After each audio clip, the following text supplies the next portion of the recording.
that sports encyclopedia. Where you at, Steve Kim? Got Trent in the cut. What are you? He's the best. Yeah. He's a master motivator. I'm a master motivator. I ain't no regular ass motivator. I'm a fucking master. Coaches tried to make practice so hard that the game was less intrusive. Like they coached you that way. Like people think, well, they were just yelling. No, they were trying to put you under stress and put you in under duress so that when you got in the game, you could mentally handle adversity. If you go through JUCO and you make it out of JUCO, you can make it anywhere. I respect the hell out of you to see that you're doing what you're doing and still doing what you're doing for real, the way you do it, man. From day one, you had the same enthusiasm. You keep the same enthusiasm, and it's fucking contagious.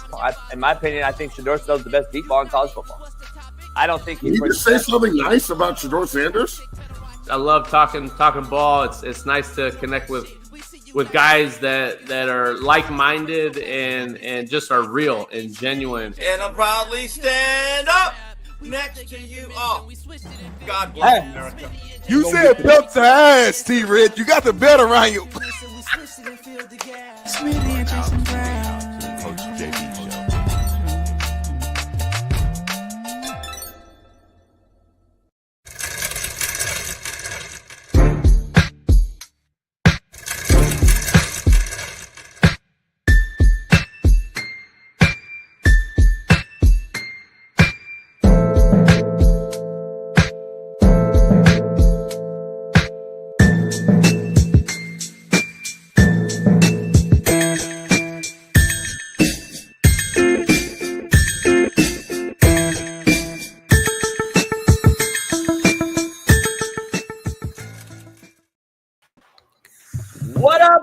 What up? We are in the building. We are back.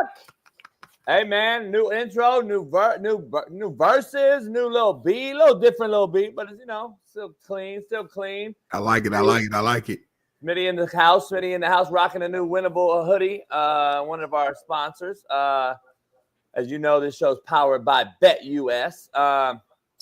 Look, man, we talked to you last week when I came back Monday. Smitty was in the air when we got our show back. So, look, we are revamping, relaunching. This is the new look Coach JB show with Big Smitty. And we are back, man. So I want to make sure you guys know this is Merciless Monday. And last week, we went members only with the chat. And we gave all you guys some time to become members. And about 50 members joined. Shout out to all you guys, man, for helping out with the show, getting back on track. Now it's slowed down because we didn't do nothing for the Thanksgiving week for the most part, but we are back. Full go, full steam ahead, all gas, no brakes. So make sure you guys are here for the long haul. And a new segment every day will be when we do poll questions every morning about the 15, 20-minute mark every day. We go members only at that moment, and we'll take 3 callers for 3 members, and you'll discuss the poll question with us. We owe that to you members. We appreciate you members. So you guys got to have the balls to call in as well. Don't just sit there and not call in like some scary asses. Call in because we'll go members only and get rid of all the troll, riffraff, and everything else. So at about 8:15 today, Smitty's going to take over for about 10 minutes. I got to jump on the Jason Whitlock's show. That's what I do. And, I'm going to go over there to the Whitlock show, and I'll be right back with E-Dub, Eric Weddle, Super Bowl champ Monday, as it is Merciless Monday on the realest show on Planet ERF. So make sure, just giving you guys a little heads up. So, but stay here. Don't go over to the Whitlock show. It's shitty compared to this. Hey, but we are back in the building, Big Smitty. It's all new, the all-new Coach JB show with Big Smitty. We had a minor setback, Smitty, and now it's an even bigger and brighter future ahead. Appreciate all of you guys. I missed y'all. I ain't been on the show in like a month. Appreciate you, Smitty, for hanging in there because, I just wanted to make sure that I want to show you some appreciation, man. You know what I mean? For hanging in there, all the riffraff drama, got hacked. All kind of shit, man. And it's all because of me. It ain't because of you. So unless you had something to do with it, and then I'll find out. I'll have the homies come holler at you.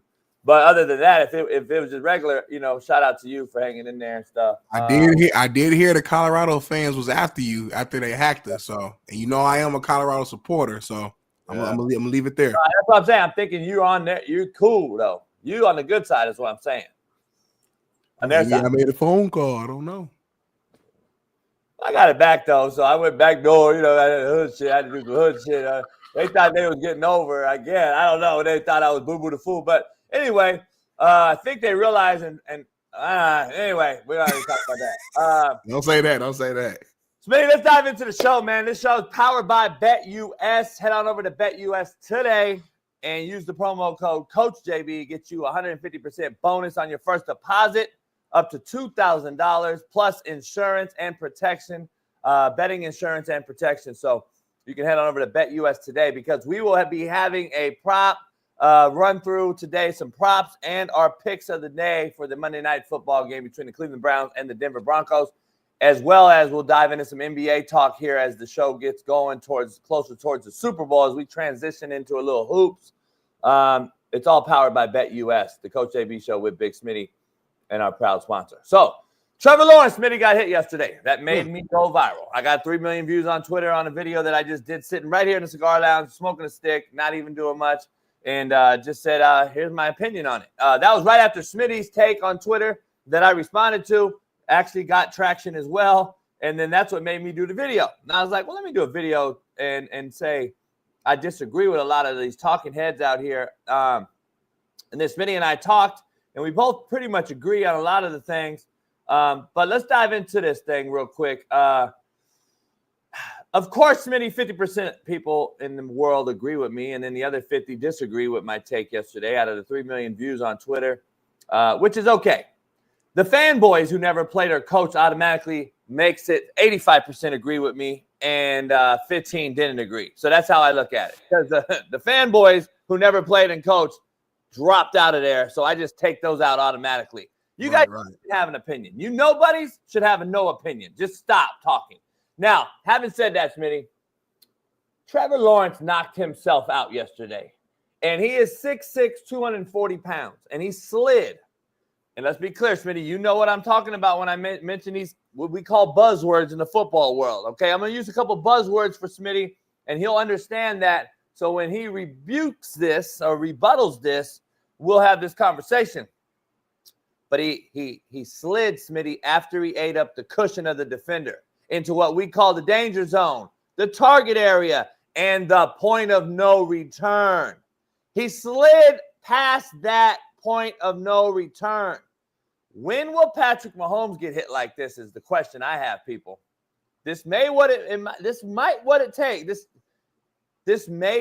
it takes for the NFL and Roger Goodell to take sliding out of the NFL. Make the QB become one of the guys and be part of the other 21 guys playing with pads and a helmet on, Smitty.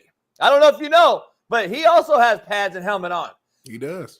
The defender is supposed to allow a first down, Smitty, because the slide was at the sticks, contrary to everyone out there's belief. And if Trevor fakes the slide and runs by him, guess what now? Now this guy's on ESPN Sports Center as play of the week, and it's an absolute joke. The rule needs to be taken out because FYI, he isn't a defenseless player anymore, Smitty. Stop saying that, media. Stop saying he's a defenseless player, mainstream media. He left the pocket, did he not, Smitty? He did. Was he now a runner in a football game? He was. Was he now playing football on his own? He was playing football on his own. Is this the game he signed up for? He did sign to play this game. To be hit in? To be hit in. But what do I know? But all right, Smitty, go ahead. I always say 2 things can be true, and today I'm gonna say 6 things can be true because a lot of what you said was true, and I typically would agree with you. Helmet, by the way. I would typically agree with you on a play like this. You know, I'm a former defensive player. I'm always on the defensive player side on these type of situations. But when I watch this full speed, I truly feel like Azeez Al-Shaair had enough time to pull up and slow down. But, I know slow motion, it looks worse. You said what? Are you about to give us a butt though? Did you rewatch it and slow it down and watch it over? Is that what you're about to say?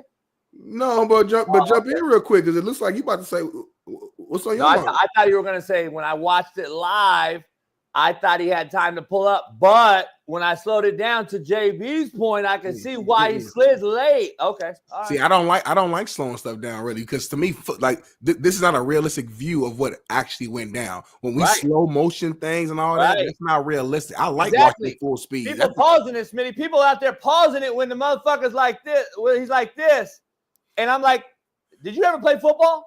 Do you understand 6'6", right? Let's talk about 6'6" length. Yeah.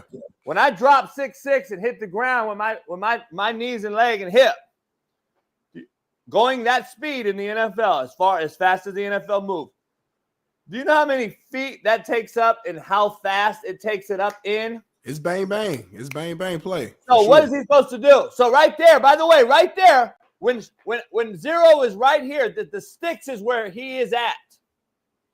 So now I got to stop a first down. So are you telling the defenders in the NFL now, allow the first down? Just let them get the first down?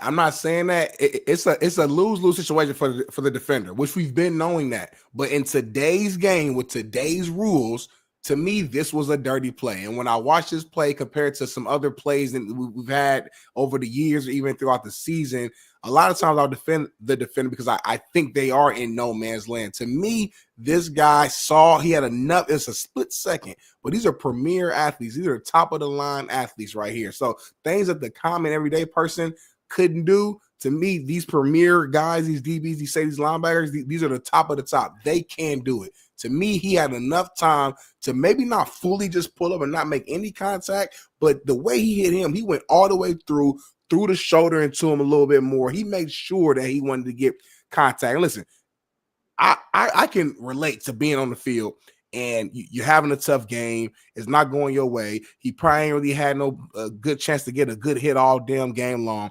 He had already made his mind up. He said, it don't matter what's happening, I'm hitting something on this play. Now, I'm not saying he went out there and said, I'm about to try to concuss Trevor Lawrence. No, that'd be idiotic. I'm not putting that out there.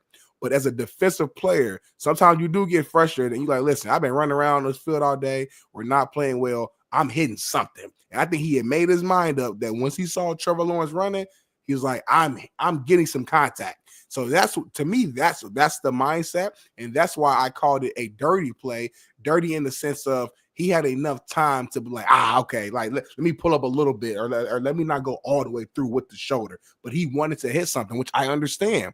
But in today's game, to me, that's dirty. To me, he didn't have to do that. And listen, you keep saying Trevor Lawrence slid late.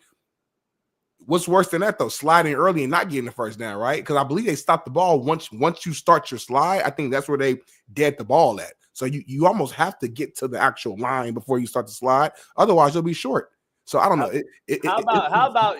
How about your 6'6", 240 and you fucking run the football? Since you did run the football there, why don't you run the football and fucking go head up and get the first down like Josh Allen would do?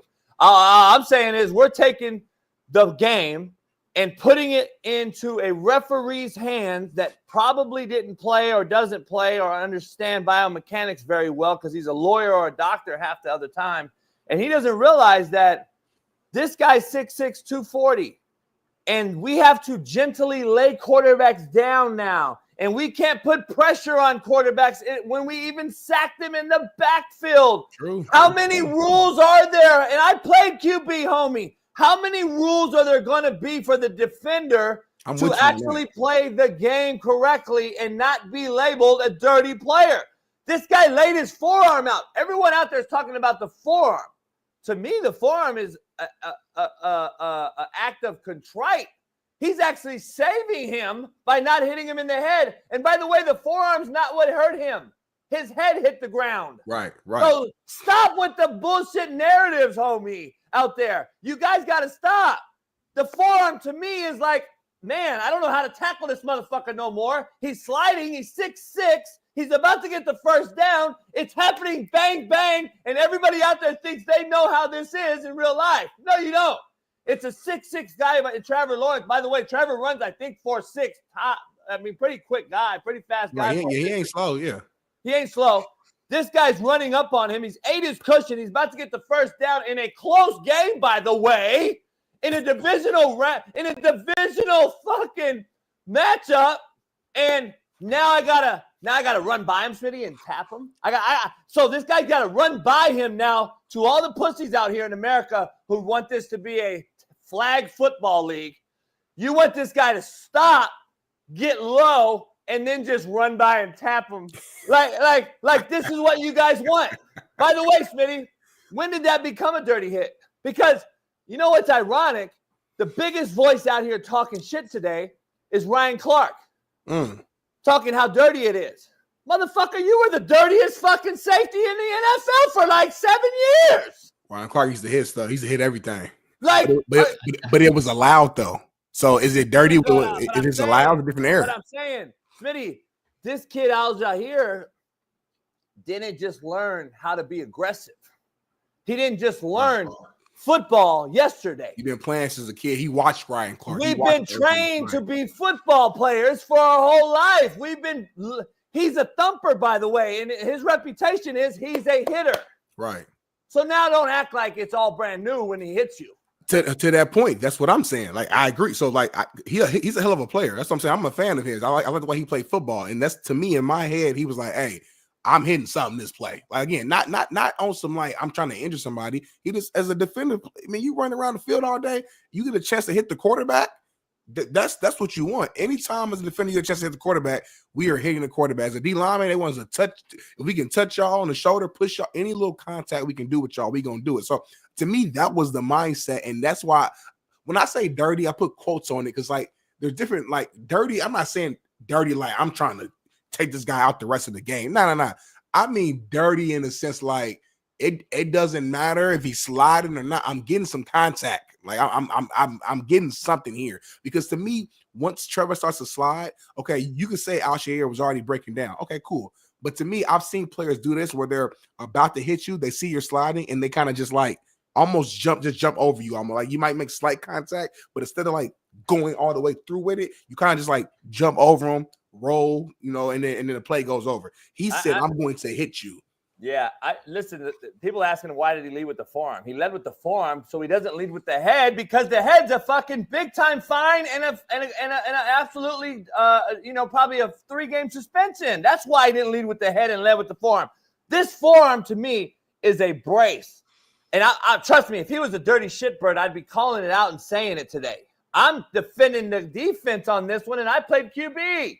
If he would have did this, and his head would have been, and his arms were being back here, you guys would be asking for him to be thrown in jail today. So, which one do you want, homie? Like, which one do you want? It's the shoulder. It's the regular shoulder. And by the way, Smitty, if that shoulder hits him in the head, it's even worse. Think about it. You know that shoulder hits his head. That motherfucker's head hits back. But anyway, Smitty, I did a video yesterday that's got 3 million views on Twitter, and it's gone crazy. Let's take a look at what I had to say about that. On top of the NFC South. Man, on the Trevor Lawrence hit, real quick, not dirty at all. This comes from a quarterback guy who played the position and who will tell you in a New York minute if it was dirty or not. Trevor, you slept yourself. Slide earlier or don't slide. This guy is a heavy hitter in the NFL. He's a thumper. You put yourself in that position. It's not dirty. What is he supposed to do? You slid when you ate the cushion of the defender and gave him that much leeway. What are you supposed to do? We made this game too pussy, man. Everybody out there defending, hey, I respect your guys' opinions, but you defending this shit, we got to stop, man. Or just fucking put flags on them then. Stop bitching and moaning about a fucking contact and a hit in a football game when we wear pads and helmets. We knew the risk when we signed up. Stop defending the pussification of the sport. Slide earlier, Trevor Lawrence. I hope you're okay and all, but slide earlier or fucking run out of bounds. But guess what? That's on you. You slept your motherfucking self. And I'm sorry I'm the only one that says it. And I'm in full defense of the defender here. Because when are we going to just put flags on him then? Smitty, let me ask you something. I don't know, Bailey, do we have the whole video? Do you have it when is there a video out there where he breaks the pocket? Because I want to be clear, and we'll move on, because he clearly has 15 yards of grass. And what we're seeing in the NFL, which is totally, in my opinion, unfair to the defender in the NFL, and it makes it why We're in the most quarterback savvy and happy and friendly era ever. You agree to that, right? Yeah, We can't hit on them. 100%. Can't reroute wide receivers. It's a lot of shit favoring the quarterback, yet the quarterback numbers are at an all-time low. Make it make sense. Okay, first of all, that's a whole nother discussion. But the defensive player is totally handcuffed. Because if I got 15 yards to run in all grass, and then Patrick Mahomes does it, and we've seen him go to the sideline, right? He goes hash, numbers, and then sideline. And then the defenders slow up because they know that he's running out of bounds. And then he sneaks and gets 5 more yards and does this shit down the sideline and sneaks 5 more yards. What are the defenders supposed to do? Look at this, Smitty. You got 15 yards. Now, hold on, dog. Let me ask you, Smitty. Why don't he go towards the sideline? Let's go. Let me go. Why don't he go to the sideline if you're supposed to be safe and you don't want to get hit? Take your ass to the sideline then. He wants to get that first down. If you watch that play again, he goes to the sideline, he might not get the first down. No, there's nobody on the sideline. What are we talking about? You know that football. You know that stuff close. It's somebody over there. There's a corner over there too. Yeah, the corner's got a wideout out there though. I'm going to the sideline, Smitty. This is my thing. Here's my whole point. You know the fastest way to go north and south. I'm trying to get the first down. I'm not trying to go. I get all that. Let me ask you something though. You rather take on a corner, dummy, Hoffman, you fucking nobody? Would I rather take a non-tackling corner on at 6'6", 240 or a thumper safety? You dumb fucks. Take a corner. Hey, Hoffman, how about you shut the fuck up now since you know nothing, motherfucker? 20's a fucking corner, Keith Smith, you fat wobble body. Oh, he's a fucking corner. I'd rather take on Deion Sanders covering than a fucking Sean Taylor. But what do I know, you fucking idiots? Hey, Silent Tripod. Yeah, I'm a JUCO coach who has 28 in the NFL and 8 Super Bowl champs. Yeah, I don't know talent, you fucking idiot. Hey, Jermaine Johnson, wasn't he a first rounder? How's Tank Dell doing? Oh, but I don't know talent. Anyway. And that's the perfect segue. Yeah, go ahead. That's the perfect segue. We're going to come back to this topic. I'm sure it's a little bit later today anyway because the big topic is going on everywhere right now. But let's get back to the rundown, JB, man. It's been almost a month for myself, it feels like. I have not seen your quote of the day, your contrary to belief. I have not seen that. So can we please get to the quote of the day, JB, for my sake? Brought to you by BetUS. Let's head on. What up? I am here for BetUS. BetUS is now powering the Coach AB show with Big Smitty as our proud new sponsor. Head on over to BetUS today and bet all things Major League Baseball. We're in the thick of the playoffs. NBA is getting ready to start up, and the NFL is right dab in the middle of the season. You can bet it all on BetUS. Short, fast, skinny, tall, they bet it all. And make sure you use my promo code CoachJB and get you 150% off, up to $2,000 on your first bet and up to 125% off on your second and third bet if you choose to do so. Plus, you get insurance protection and gambler's protection on both second and third bets. So make sure you head on over to betus.com, use my promo code CoachJB, and make it happen. BetUS, the best offshore book in the business. Head on over there today. Is that proud new sponsor of the Coach AB show with Big Smitty. BetUS. Go check it out. Peace. Let's do it, JB. All right. Quote of the day brought to you by BetUS. Smitty, treat me like a joke, and I'll leave you like it's funny.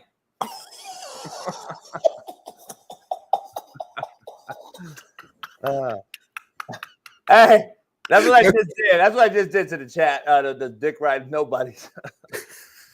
You started laughing right now. I'm just saying. I got a violation warning on TikTok. Okay, that's regular. That's what I did right quick. That's what I did. I just want to be clear real quick. Treat them like they funny. That's top 5 all time right there for me. I like that one. Treat me like a joke, and I'll leave you like it's funny. I used to tell all the broads that. Contrary to belief brought to you by Prize Picks. Head on over to Prize Picks today. Use the promo code CoachJB. Smitty, if I'm arguing, I care. if I'm quiet, I'm done. Contrary to belief. That's real. I told don't my think girl that the other day. Barstool. Yeah, I don't think Barstool and these guys that never played understand that the coach is getting hard on you, love you. When they stop talking to you, we don't care no more, dog. I just want to be clear. I told my wife that the other day. I said, "Babe, I'm yelling right now. My voice is high because I love you. I care about you." I said, "If I ain't care about you, I wouldn't say a word to you." That's the realest thing you ever said on this show, maybe ever. Like that line right there might be the realest thing you've ever said. Really, really, ever. Like ever.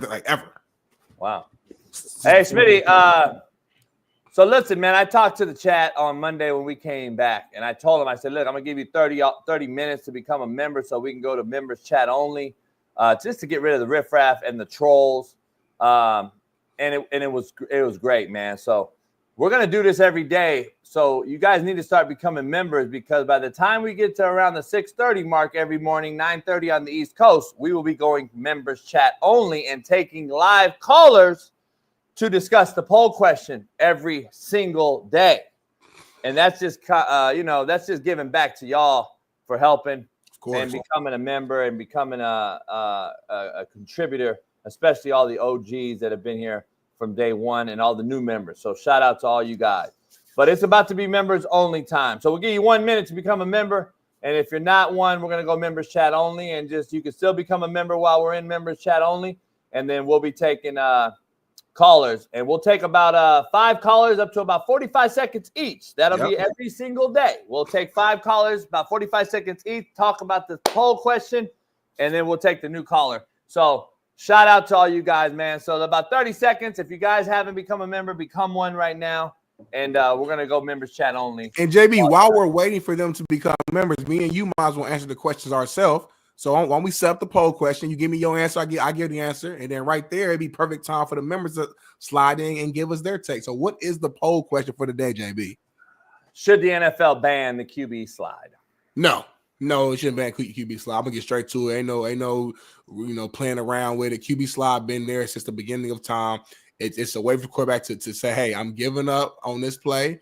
It's the same thing as somebody doing a fair catch on a punt return situation, or someone taking the knee on the kick return situation. It's always been a part of the game. There's no reason to remove it. Defensive players just have to adjust. It is what it is. I'm not saying I love it, but it's part of this. It's been part of the game since the beginning. I don't think removing it will be beneficial. To me, that's an overcorrection, JB. Doug Bird, Google it. If I told you I got the winning lotto numbers, you're going to ask me how to get them, or you're going to figure it out? You motherfuckers, man, a lazy-ass generation, homie. Go figure it out, motherfucker. Go to someone else's show. Fuck you motherfuckers, Generation Soft. Smitty, they should ban it. I want to see the football team have 22 players on the football field, 11 each side. I don't want to see 11 plus 10. Or verse 10. I want to see 11 versus 11. I'm tired of the fucking protection of a guy because you pay him more money than others. That is what it really is. Let's be honest. And this is what sells and fills tickets, to be honest, other than corporate America doing it. I want to see 11 versus 11 like it used to be. Take the skirts off the QBs. Because I'm just telling you, if you line up 10 quarterbacks and interview them, 9 of them want to be hit and want to be part of the fellas in the locker room. I'm just telling you. Everyone I talk to don't like this shit. You've seen Aaron Rodgers literally live get hit on a bullshit hit and was like, that's some bullshit. Telling the defender that hit him, man, that's soft-ass call. You know what I mean? Yeah. We've seen this happen this year. Those are the old heads in the league. The young heads in the league now want to see it as well because, Smitty, you can't make 2 things be true in this instance. Shout out to you, and 2 things can be true. Appreciate you. Because hear me out. We dropped the link, so you guys can call in. We'll take the first 5 callers. Call in. Don't be scared to call in, y'all. First five.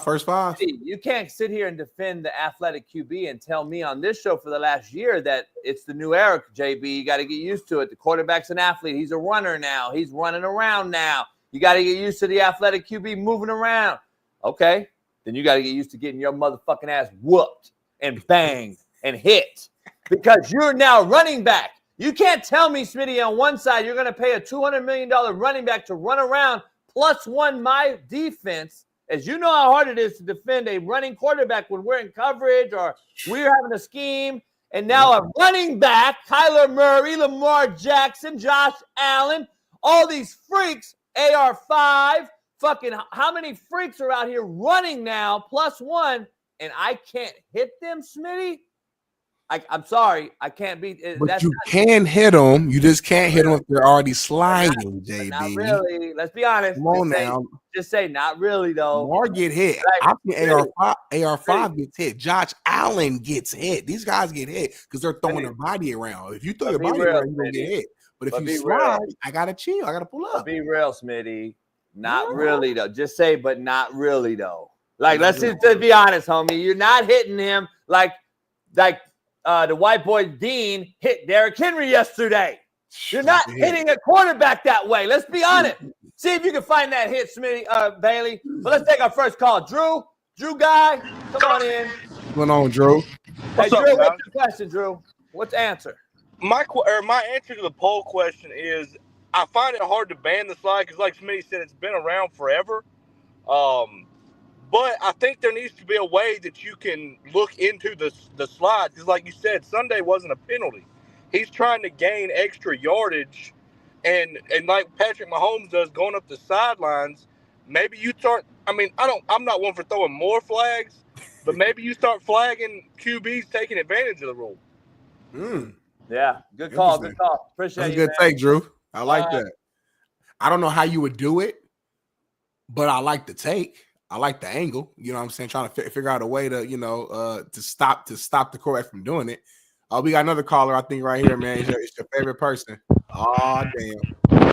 Oh, damn. All right, Eddie, go. You got 45 seconds, Eddie. I better not hear nothing about the Cowboys winning 2 games versus 2 shitty-ass teams and how bad they are. Don't talk about the Cowboys. Damn. Go. Yeah, man. Answer the question, got Eddie. 2-game winning streak, man. So, hey, it look bright for us, man. Answer the poll question, Eddie. Answer the question, Eddie. I didn't even hear the poll question. My bad, man. Should the NFL ban sliding? Damn, Eddie.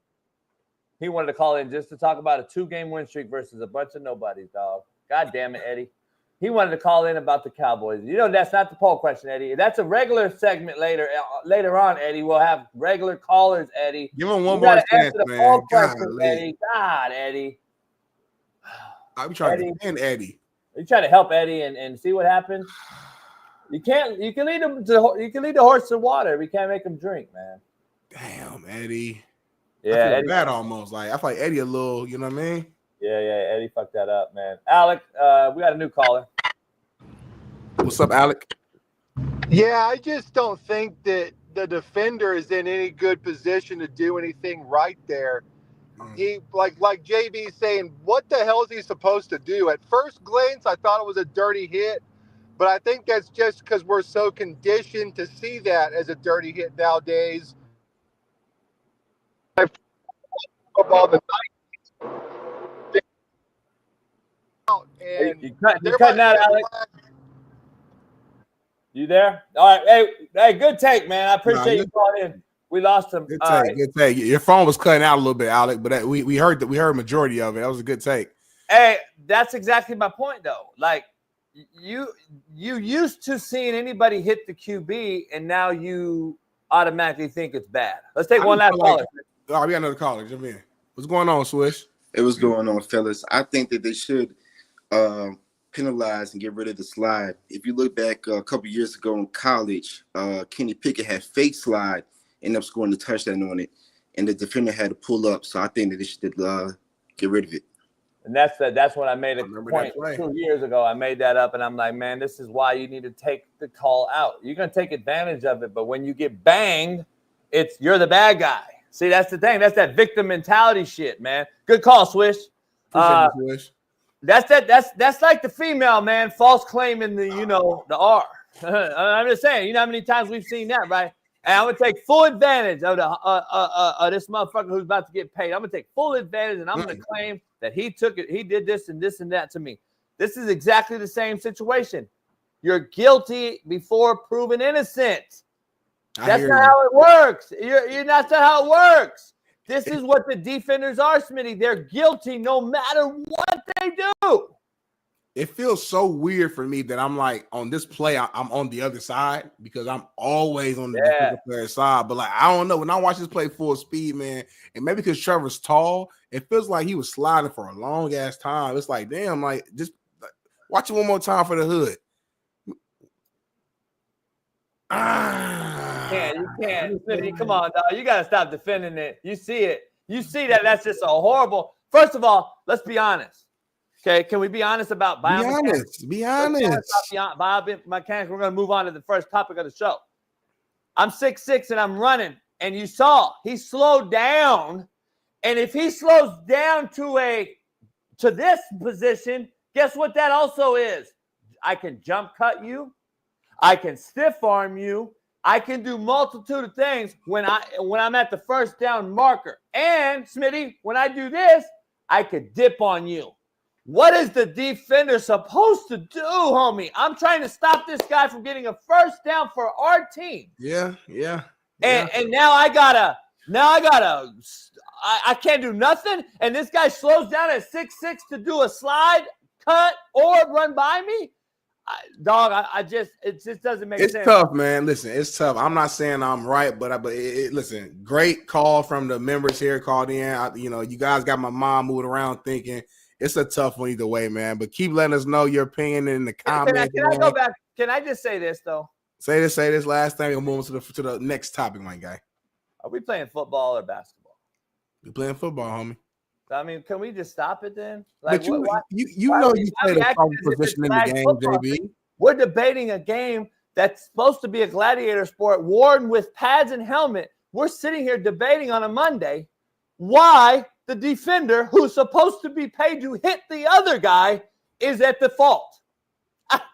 Seriously, make it make sense, homie. Why are we debating a guy in pads that wears the exact same pads as the other guy? And by the way, can we stop with pulling up our knee pads above our damn thighs and getting rid of our thigh pads and knee pads? If we're going to do that, then don't bitch about getting hurt.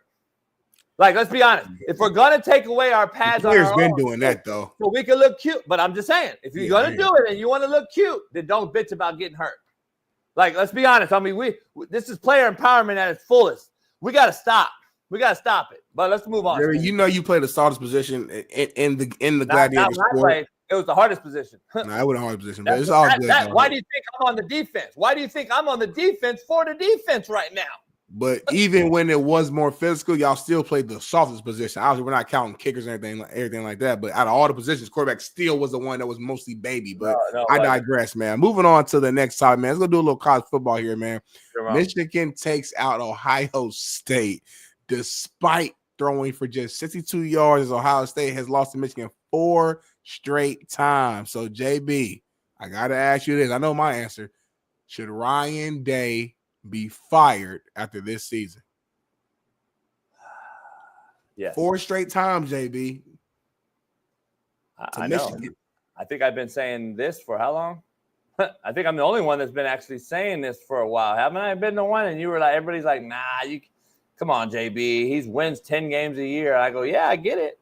But I believe that Smitty, myself, Shaun King, Matt McChesney, we could all win 10 games at Ohio State. I'm just being honest, homie. You have a $40 million roster, okay? Just to be clear, it's supposed to be the highest paid roster in football history in the NIL era in the first 6 years or whatever. $40 million. Urban Meyer is on record saying this is the best roster ever. Mm-hmm.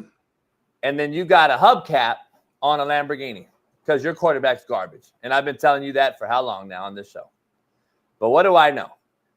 You cannot lose a game to a Michigan team that is 6-5 or whatever without an offense that can score over 10 points a game in Michigan all year long, who has no quarterback, who's been through 3, has no semblance of an offense that is now in the era of college football.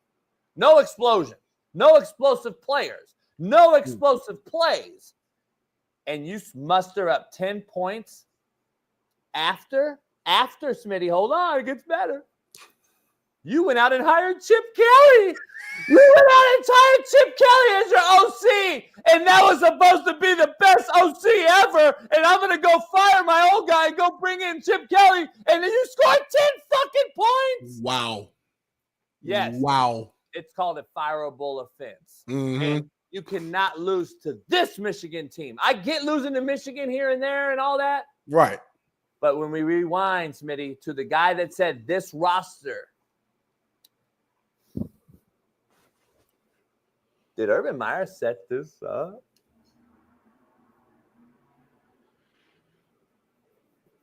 Did Urban Meyer set Ryan Day up so he could go back and be the head coach at Ohio State? He said Ryan Day had the best roster he's ever seen. Do you know what Urban Meyer's record was versus Michigan, Smitty? What was it? 7-0. Listen. 7-0, homie.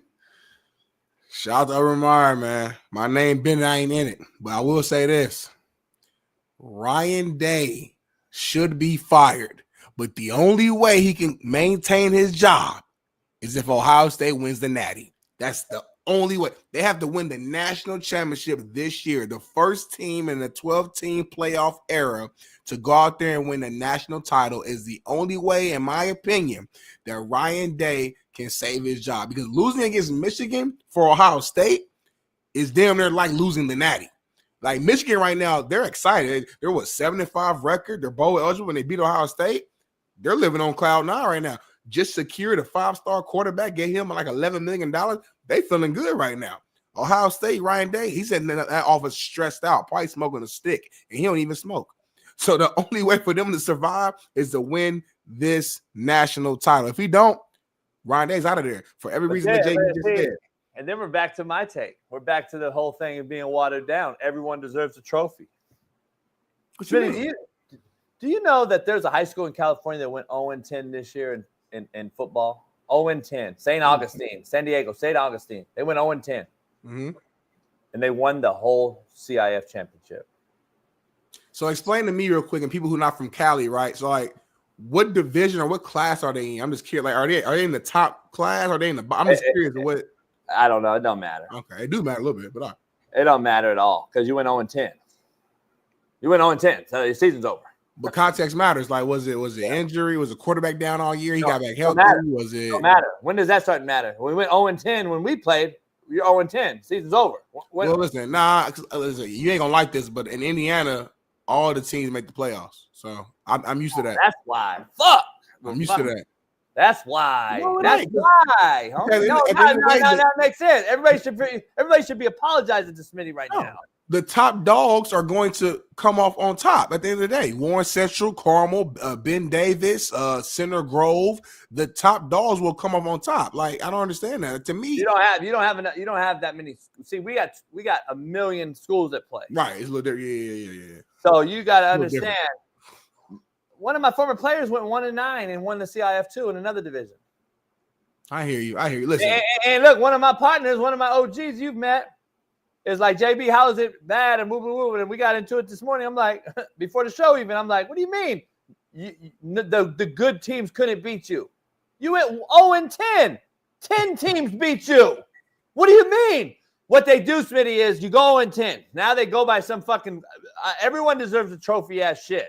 So you go 0-10. They put you in some shit division where now you're in this division and you go and win 4 games in a row against this even shittier teams in a smaller classification, and you win a CIF championship. Here's my point to this.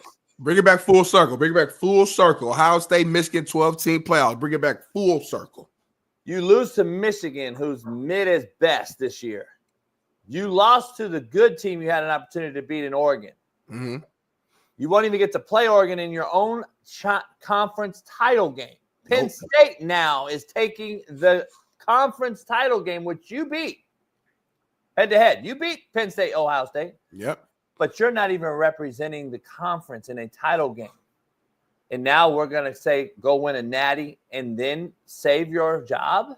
To me, that's watered down shit. Everyone deserves a trophy. Yeah, homie, you didn't even win your conference. Okay, they're 10. You should not be in the playoffs, is my point. See, that's what we disagree. See, that's my point. Because do your eyes work? Do your eyes work, Jason? Do your eyes work, Jason? Yeah, they do. They have no quarterback. So you know Ohio State is one of the most talented teams in the college football. They lost 2 They're games. not. Homie. They're not. 2 games, homie. They're not. Man, stop. Okay. They lost to Michigan, homie. If you believe that, it's rivalry weekend, JB. You know all hell breaks loose in rivalry. I don't Anything care. can happen during rivalry weekend. No, Stop not really. it. Not Stop really. it. Not really. You ain't never said that before. You've never said that before. You Well, always go into a rivalry weekend like, hey, like you never like. Come on, bro. Urban Meyer 7 times on rivalry week 1. What was he called? He called it ass whipping week. He called it ass whipping week. Urban Meyer's in a different. He called it ass whipping week. No, that's just what we do, homie. That's what we do. When Pete Carroll was at USC, he beat UCLA. He called it ass whipping week. Why are you naming the all-time greats? It wasn't rivalry. You know what I'm saying? This is where you guys got naming the all-time greats, JB. You named Pete Carroll, Urban Meyer. Who you gonna name next? Nick Saban? You're naming the four horsemen right now. Wait, what are you talking about? Bear Bryant? Who you naming next? Hold on, though. You just said out of your mouth that this is the most loaded roster. And you just lost to Michigan. I said one of the most talented rosters in college football. One of the most. That's what I said. Okay, so you're just gonna put them in the playoff, even though the fact of the matter is, on the gridiron they lost, and you're still gonna put them in and give them they a lost trophy? 2 games. They're 10-2, baby. They're not even the conference. They're not even the representative in the conference title game. Let me ask you this, Jason. Because your eyes work. Don't call me Jason. What's the difference, Jason, between college football and NFL for you? Because in NFL, a team can go out there and go 10-7, 9-8, or whatever case may be, like the New York Giants, get hot, go on a run, and go beat the damn undefeated Patriots, and we love it. It's a great story, right? But when it comes to college, you want perfection. And it's like if a motherfucker loses, they have one blemish, it's a wrap. Take them out. They don't deserve to be there. It's like, no, I want the best teams to be there, point blank. Period. And we understand it. Sometimes you might get an L here and there. So that might happen. But at the end of the day, my eyes work. I want to see Texas. I want to see Ohio State. I want to see Oregon. I want to see the top. I want to see Georgia. I want to see these guys with the best athletes and the best players, the teams that at their best, they are some of the best teams in the nation. I don't want to see these teams that we know Ohio State is better than because Ohio State got a blemish on their record. They lost. The only reason you're saying, see, the narrative's changing, homie, in front of our very eyes, because this is why I told you addition by subtraction and more is less before they made this 12-team playoff. This is why I'm one of the only guys that says I hate it. I don't want to see it. It's right to what you just said. You are only discussing this right now because there's 12 teams. Because can we just be real? If this is the real competitive era of college football, and this is the true era, which is either BCS or the 4 playoffs that we've been seeing for the last 20 years, Ohio State's out, homie. Ohio State's not in the playoff today, Smitty, and you and I know it. That's bad for college football. It's not bad for football. It's good. I used to want to see the best 4. Fans been pissed because we know certain teams should be in there that's not in there. I want to see the best teams, homie. Man, cat. Smitty, let's be honest. You want TCU in the 14, right? Right. Cap. You want to fucking see UNLV get in the playoff, homie? You want the undefeated TCU. No wonder everybody in Indiana allows everybody. You liked it when TCU got into the 14 playoffs, right? You liked that, didn't you? You liked when TCU got in there and got their ass blew the fuck out in the playoff because they didn't deserve to be there. They didn't earn to be there. I don't care what their record are. My eyes work, homie. My eyes work. Now you don't matter. Now you don't care what your record is. So you can lose and get in for your point. But TCU goes and does their job in the season and gets in the Final 4 and they get blown out. They don't deserve it. My eyes work. Hold on, JB. No. Don't try to win the argument. That's the biggest hypocritical take I've ever heard, homie. So gun to your head, JB. Gun to your head that season. If I asked you, JB, you know football. Is TCU a top 4 team in the nation? Gun to your head, lie to take the test. If you lie, you're gone. You're done. You mean to tell me you would have told me that, yes, TCU and your honest football brain was the top 4 team in the country? No. Okay, then. So, but I'm being honest though. So okay, and I agree. So Georgia should have missed last year too? No. Oh, but that was the 4, homie. Florida State, you thought should have got in. They had no quarterback. But Georgia got left out. Georgia got left out. It doesn't matter what I That's thought. why. That's why They made the playoff. They finished in the top 4. That's why I like the 12. I know. I'd rather see a guy deserve the fucking thing. So what are we playing the games for, Smitty? Can I answer you? Can I ask the question? Because I'm on Lane Kiffin's side. Why are we playing these games then? Just for shits and giggles? So South Carolina, who got mud stomped by Ole Miss head-to-head, just leaped Ole Miss in the rankings. Now make it make sense. Why are we playing the games then? Because Ole Miss beat South Carolina head-to-head, homie. And now South Carolina just fucking leapfrogged them. So how does this even matter? Why are we playing the games then? If TCU was a top 4 team that year, which they deservingly were, they get in the playoff. They get mud stomped, and it's on them. Florida State went undefeated last year, Smitty, and got into a bowl game that meant absolutely nothing and got fucking drugged 64-0. That's cost them this year too. So this is why it's watered down. All right, JB, real quick. We got 5 minutes to do this next topic. We're going to go to our first commercial break before Big Matt jumps on. We got to load the show. Hit that like button, subscribe, do your thing. Drop this link in the chat. But we're going to move to the next topic real quick before we go to the first commercial, man. Again, we're talking college football. We're talking rivalry weekend. And one of the things that was going on all weekend long, JB, was fights. All the teams was fighting. Michigan, Ohio State got in a fight. It was cops was pepper spraying people out there to separate them.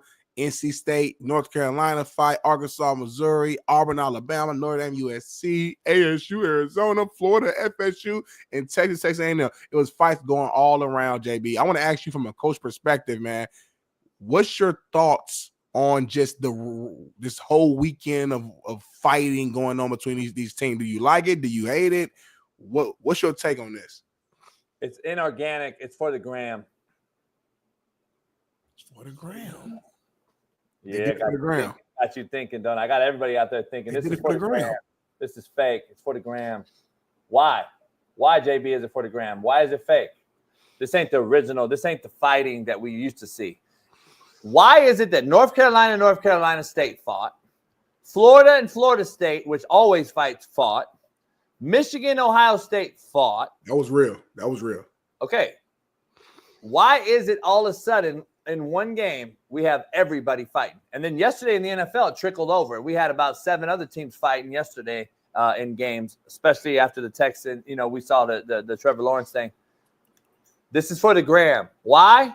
Because these aren't even true Michigan and Ohio State players. They're not even from the backyards of Columbus, Ohio, and Michigan. These aren't even the legitimate guys. These are a mercenary band coming over to a university that heard about on the gram. This is a rival. We can make fucking go viral.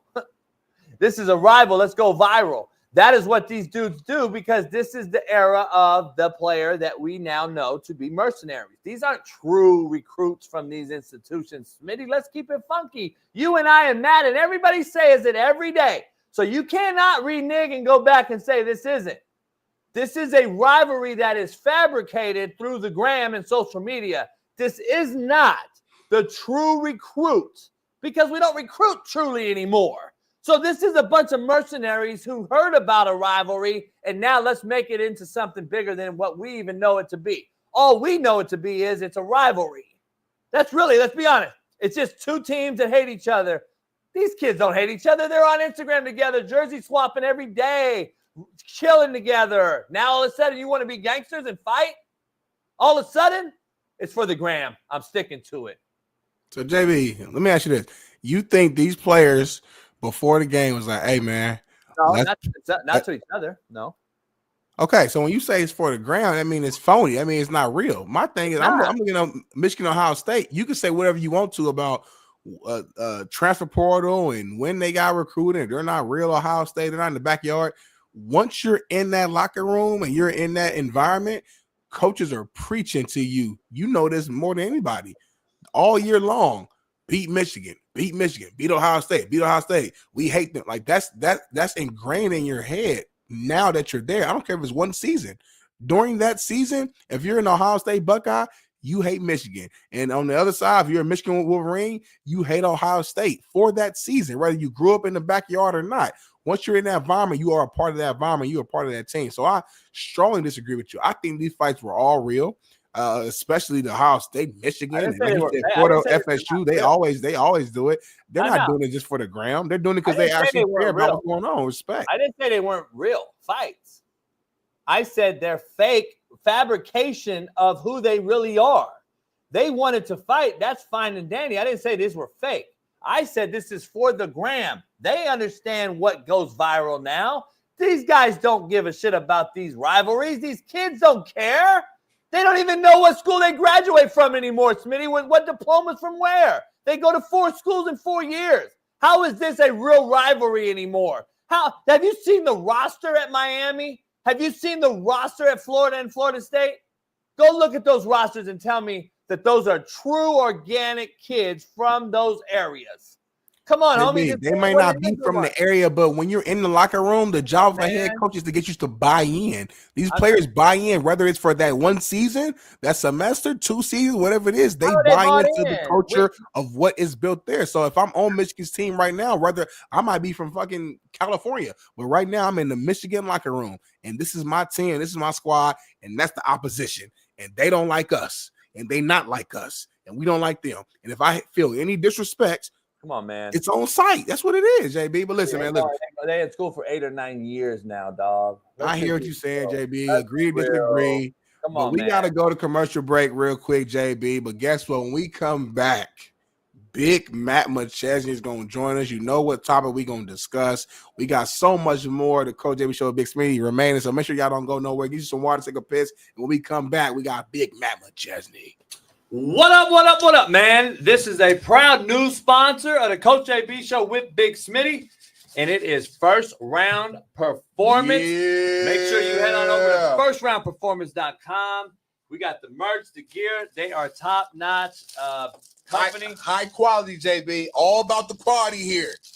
Workout gear, exclusive gear. What's that right there, JB? By the way, nobody else in the country or the world has this short right here. You can put this short on. It helps your back. It helps your hamstrings, helps your quads as you work out. What? You can wear these right underneath your workout shorts or what have you. It's kind of like a girdle, but very, very comfortable. Shorts Against Syndrome. It's SAFS. Go head on over there and check it out. First Round Performance. They got workout bands. They got ankle weights. What's this? What's in that box? Kind of good. It's our first time seeing this. What's this? I'm nervous.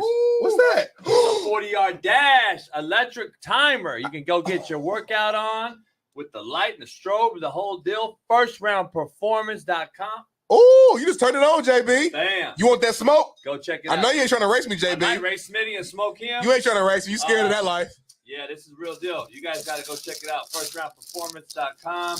Head on over there. Proud new sponsor of the Coach JB Show. This is nice, JB. With Big Smitty. And this is mine, right?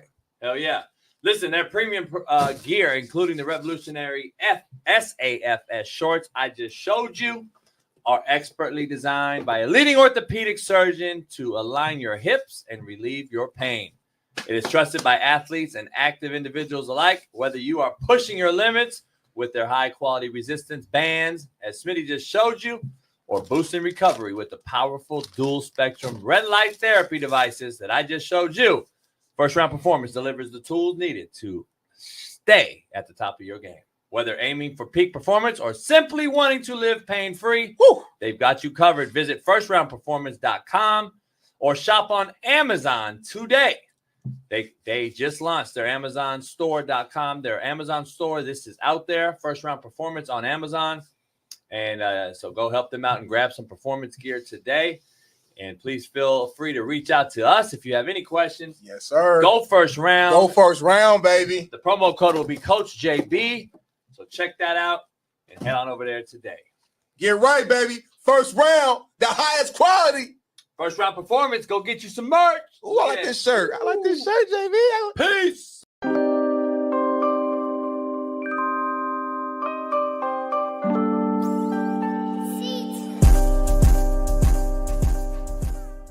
I am back. Good things happen to good people, like I said. Plus, it's always good to know some influential people who are in your corner. That always does help. Make no mistake about it. It is No Mistake Monday. I can't shout out who helped me, and who helps work with the YouTube brass and the Google brass and the Twitter or the X brass. But thanks to those guys, man, and everybody involved. My team, my backing, my agent, attorneys, you name it, we got it. I got everybody from forensic IT people that are high up on the totem pole. Starts with the F, ends with the I. Let me just tell you, they did a great job for me as well. Shout out to those guys. Much love to you. And, man, shit. You'd be shocked at what I got in my pocket. But thanks to all you guys who stuck around, didn't dip out, although I understand your worries. I understand your concerns for having your info hacked as well.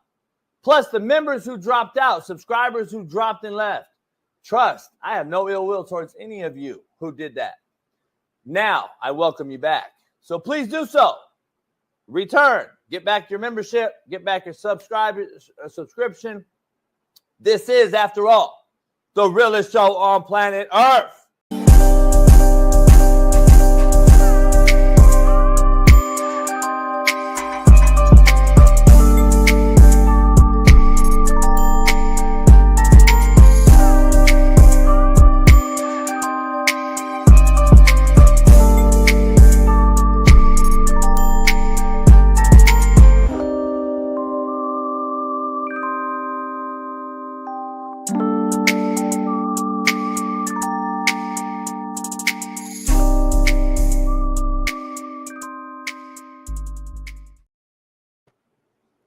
Yes, indeed. Indeed. We are back. Bailey, I just put in the private chat an explanation from our main man, Smitty. The man that hit Aziz Al-Shahir, who banged Trevor Lawrence, has issued a statement. So we'll have to dive into the statement here later on. But pound that like, subscribe, become a member. Our first guest of the morning of the week. After the big 52-0 blowout victory over Oklahoma State, the Colorado Buffs alum, legend, the owner, operator, CEO of 0 to 60 Pod with Bailey that runs it with them. Big Matt McChesney joins us. Yeah. What up, Matt? What's up, boys? What up, Matt? Hey, your back fucked up too? My back's fucked up. I can't even. My back is fucked up.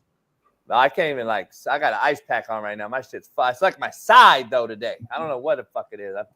Old people problems. Yeah, hey, they say you lose weight and you eat healthier and blah blah blah. Well, I've got worse. You gotta work out too, though, JB. You have no muscle right now. You've got flab, and your body's is on. Your knees hurt, your back. You gotta do some planks to get your core strong.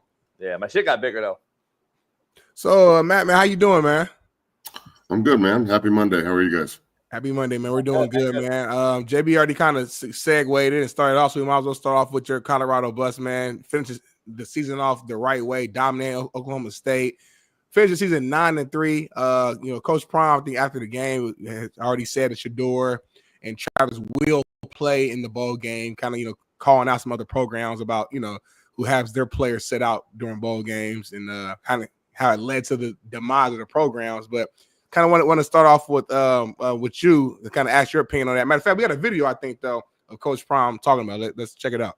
We're going to play in our bowl game because that's what we signed up to do, and we're going to finish.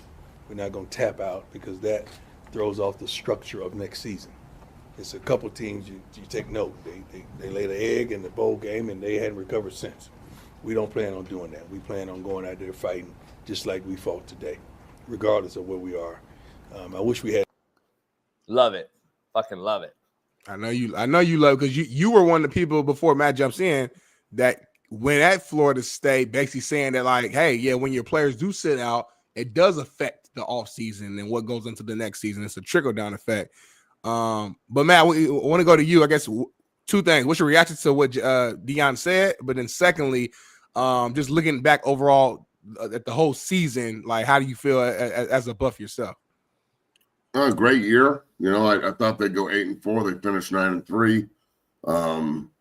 I wish they could have figured out a way to play in the Big 12 title game because I think they're the best team in the conference, but they fucked that up, so they didn't. 2-0 over Oklahoma State, a team that played in the Big 12 title last year, is a great win. Who was favored, right? Weren't they favored to win the whole thing? Yeah, Oklahoma State was favored to win the conference. It is what it is. I'm glad that they finished the season the right way. I'm glad that people can see now that it's not just some gimmick. And, Coach Prime is actually a program builder, and he's a really good coach that has great coaches around him and has great players in the system. And Shedeur is the first pick, and Travis is going to win the Heisman. And I think it's a pretty successful season, to say the least. I'm glad that they're going to play in the bowl game. I dig that. I think the guy sitting out is bullshit. I don't really agree with the narrative that, I should just sit out a game after you've worked all year to get to the bowl game. Like, that doesn't make sense to me. It never did. But I thought you said I'm glad Shedeur and Travis and Shiloh and everybody are going to finish what they started rather than just acting like they don't need to. So CU hasn't won a bowl game in 20 years, and I'm glad that they're going to try and win one. Yep. Hey, Matt, but you said also that if they set out, you wouldn't be tripping either, didn't you? Because if they have when did I say that? You said if they have you said it multiple times with me. If you have opportunity to go make money and not injure yourself, you should be able to sit out. You said that on this show many times. Why does it change now? I don't remember saying that, but if guys want to sit out, they can sit out. I'm just saying that I like this specific that they're finishing. But okay, if they want to sit out, then sit out. No, so you don't. Okay, so let me. To be completely honest with you, I give a tip and fuck what everybody does individually. I'm saying if a guy wants to sit out, sit out. If a guy wants to finish, that's what I would prefer football players to do, is play football. No doubt. Doing it, and if that's cool, then cool. And if it's not, then go sit out. I mean, what the fuck? Let me ask you something. Is it like bittersweet today after KU goes and gets fucking mollywopped by a team you guys beat in Baylor? Is it like, fuck, man, KU spent they've treated Colorado as everybody did, like their bowl game, right? They came out and played Colorado as well as they could. And then they go and lay an egg, and it's like, fuck, man. To your point, you think you should be in this conference title game. BYU won, which I think in essence knocked you guys out. You needed Willie Fritz and Houston to upset them to get in, which I was actually rooting for. I was watching the game with Steve, and we were like, fuck, I'd rather see an offensive team in Colorado play Arizona State, because I was going to go with Pat Perez to it at Jerry World and watch it because he's an Arizona State guy, so it would have been huge. Is it bittersweet this morning, though, knowing KU shit the bed yesterday or Saturday against Baylor after, KU guys got you guys and knocked you out of this opportunity? Yeah, man. I mean, you'd like to think that they could have finished that game and found a way to beat Kansas, but they didn't. Relying on Houston's offense to do anything but let you down that was the worst offensive performance I've. And I think Willie fired his OC last week. I mean, yeah. I mean, their defense played their ass off. They were all over the field, multiple turnovers. Like, Houston should have won that game going away, but their offense, their quarterback play and offensive play is just. I mean, it's not. You might as well not have a quarterback if you're going to play like that.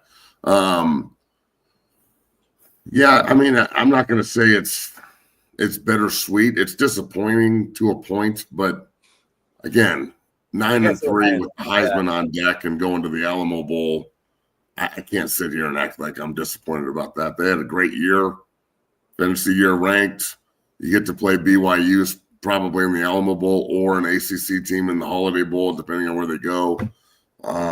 If you get to play BYU in the Alamo Bowl, shit stomp them, and then get ready for next year. I'm glad that the veterans are playing. If a kid wants to sit out, that's your right. Sit out.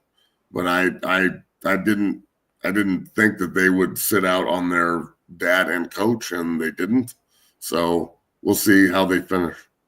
Yeah, I think like if we could rewind back to the beginning of the season, and if someone said that Colorado would accomplish all these things, 9-3 bowl game. Yeah, I did say it multiple times. All this stuff, right? We all be like this.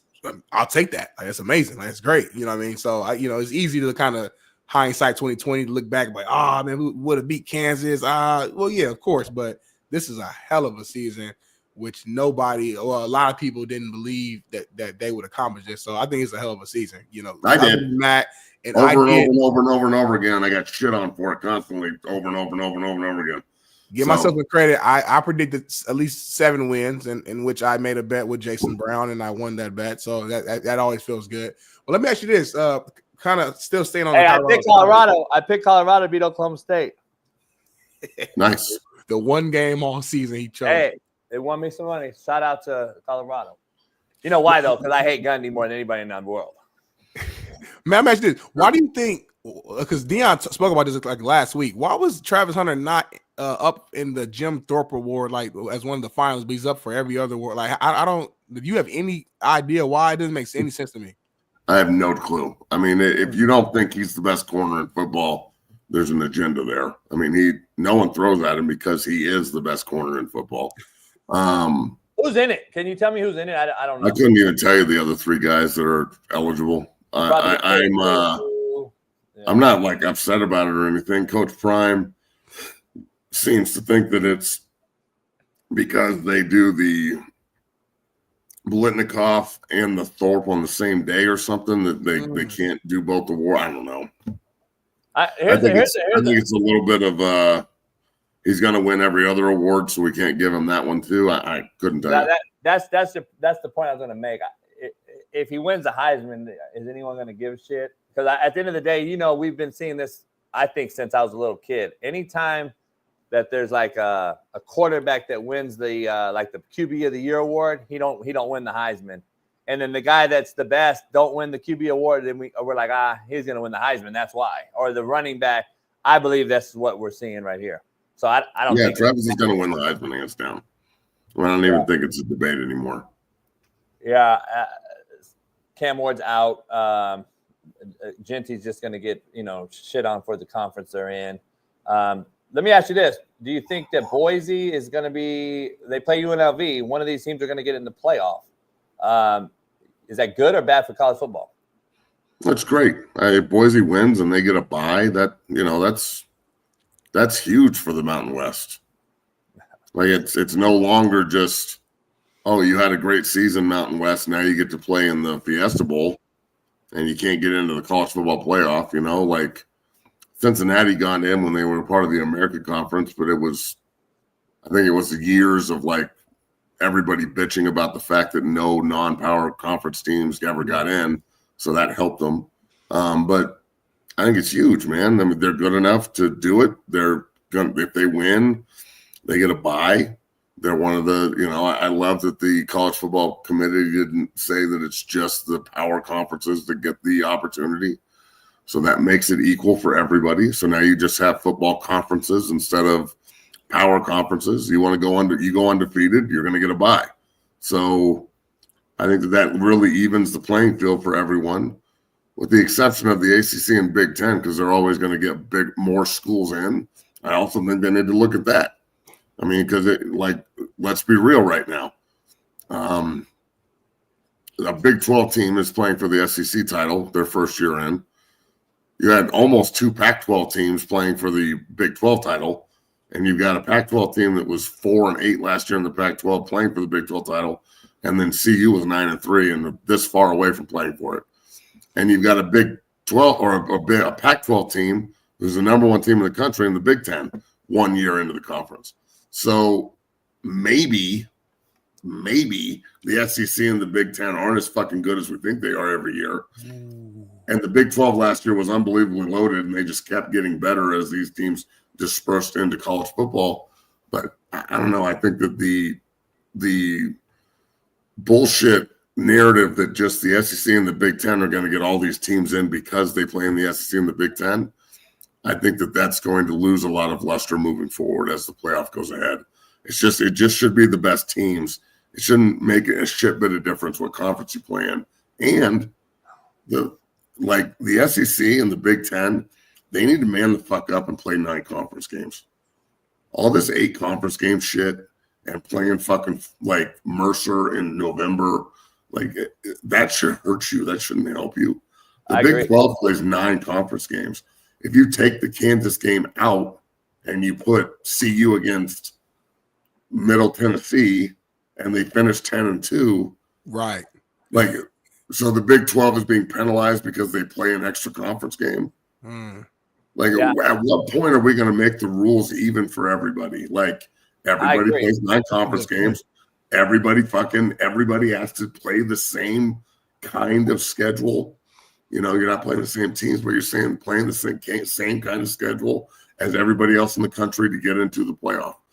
It'd be like the NFL, where remember back in the day where we had two or three divisions with 5 teams and everybody else had 4 teams, and it was like, well, these fucking teams, like, everything's off. We got to shuffle this deck. Yeah, I really think they need to, man. This fact that the Big 12 is playing 9 conference games and the other conferences are playing 8, and they get a bye week essentially in November or whatever. You know, you're playing a non-conference game that's definitely not like a top 25 matchup, and that allows you in because you're. And then I have to sit here and hear that the SEC is a better conference. If it's a better conference, then why aren't you guys playing each other more? Yeah, I agree. Well, that's why they don't play each other. That's what they said. Remember, years ago, they said they had to beat up on each other, so they go. I watched Alabama go 12-0 when they played nothing but conference opponents during COVID. That didn't seem to bother them. Yeah. Well, listen, I'm with you on 90% of what you just said. The only issue I have is I think it's watered down. That's what your point is. I think the football landscape right now is so watered down, and it goes against the SEC as well, to your point. Because Ole Miss just got jumped by South Carolina, who they beat head-to-head. Why are we playing the fucking games then? Lane Kiffin is absolutely 100% correct. If I'm going to go to South Carolina and beat you head-to-head, and we have the same record now, and you jump me because you beat Clemson, who got beat by Georgia, an SEC team? Come on, dog. It doesn't make sense. The rules, like to your point, it doesn't make sense. Needs to be an equal opportunity across the board to get into the college playoff. If we're going to make 12 teams available to get in, then it needs to be the fair 12 teams, the most fair way to put 12 teams in. I just believe that now, to your point, you got a Pac-12 team that's in Oregon. You had a Pac-12 team in Arizona State who's balling right now. And then you have a Pac-12 team in Colorado. Plus, Wazoo had a pretty fucking good year. Wazoo had a great year, yeah. I know they lost to one. Didn't they lose to Wyoming? No, I think they lost to Oregon State or I don't know. They won senior day, though, right? Oh, I don't know. I didn't even see it. Yeah, I didn't even see it. And then USC, UCLA was a huge rivalry week game. We have rivalry week yesterday or Saturday, and USC is playing Notre Dame, and UCLA is playing fucking Fresno. And that's the other thing. Like, are they going to force Notre Dame into a conference, or can Notre Dame just do whatever they want and get in? This is my thing, dog. Is like, okay, I'm all for a playoff, and I prefer a playoff rather than anything else, or even more than 4 teams. But can we please, for the love of God, just sit down and make it so everybody has to play the same kind of schedule? Yeah, and force Notre Dame into a fucking conference so we can see if they're actually good or not. Like their schedule is fucking dog shit, bro. They don't play. I'm gonna be honest. Play fucking anyone. To your point, Auburn lost to Cal. Let's just keep it real here. Mississippi State lost to Arizona State. Toledo as well. And I can go down the laundry list of SEC. I mean, if Georgia would have got beaten by Georgia Tech the other night, that wouldn't have kept them out of the playoff. They just would have won the SEC. They should have got beat. They should have got fucking beat. You're right. Clemson loses to South Carolina. Miami loses, though. So now Clemson gets the and look at SMU. You got SMU as the number 1 seed in the ACC, and they just came from the American Conference. So that's like 3 teams. That's Oregon, Arizona State, and SMU that all came from other conferences that are now the first seed in their new conference in 1 year. Here's what they're going to say. And I'm just saying what they're maybe these conferences are really shitty. That's why I think college football is really shitty. Here's the thing. Here's what I got to say. Texas left the black and blue conference that everyone thought was a bang bang league, which never played defense, in my opinion. I don't know why they got tabbled that. I don't get it. They go in the SEC year 1, and they're going to fucking probably play, for a natty, possibly, I would think. I don't know. Then you got Oklahoma on the flip side, who goes over there and is pretty much dog shit. So now you got these two blue bloods in that conference who leave and go to the SEC. Now they're going to say, oh, well, this could just be a one-hit wonder with Texas. Oklahoma should have never went to the SEC. They don't belong. And they're going to use that narrative when they're going to say the SEC just beats up on each other. Well, you guys got beat by a bunch of fucking teams out of your conference this year, by the way. Yep. By the way, Cal beat you, Auburn, who just played Alabama. Like, I'm just saying, it doesn't make sense to me. I think the SEC is overrated this year, just as a lot of conferences are. I just think it's I don't know, it's not equitable to me, but it's watered down. And we see every conference. Oklahoma State was favored to win it, Matt. They were fucking horrific. Terrible. I don't know how Gundy keeps his job when they're that bad. I don't know. But let me ask you, though. If Ryan Day is on the hot seat today for losing to a very, very bad offensive Michigan team with a great defense, shouldn't Gundy be on the hot seat? Because I sure never hear Gundy's name. I don't really think it's the same thing. I think Gundy had a terrible year. I wouldn't be surprised if they fire him, but he's been there for so long. I'm sure they'll give him – they were in the Big 12 title game last year. So see what happens in the offseason and if they can use the portal to get better. They banked on a bunch of veterans and a 30-year-old quarterback, and it didn't work. Michigan, Ohio State. That's different.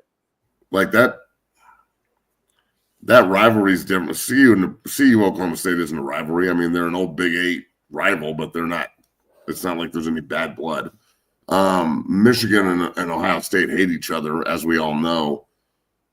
I was shocked to see them win the game the way they did and how they just beat the shit out of Ohio State again. I mean, Ohio State getting all pissed off about the flag. Here's my thing about the flag stuff.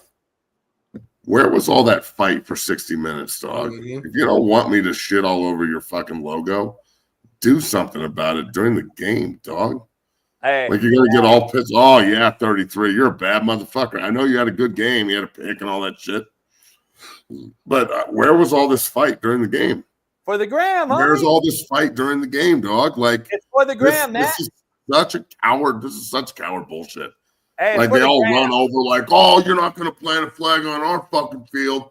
Bitch, we just beat you for the 4th time in a row.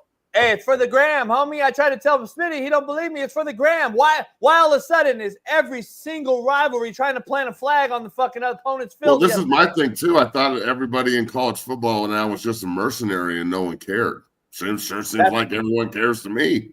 That's my point. Hey, I'm glad you brought it up. Like, do you really care, or are you just trying to fucking put something out there to show that you, like, care? Thank you.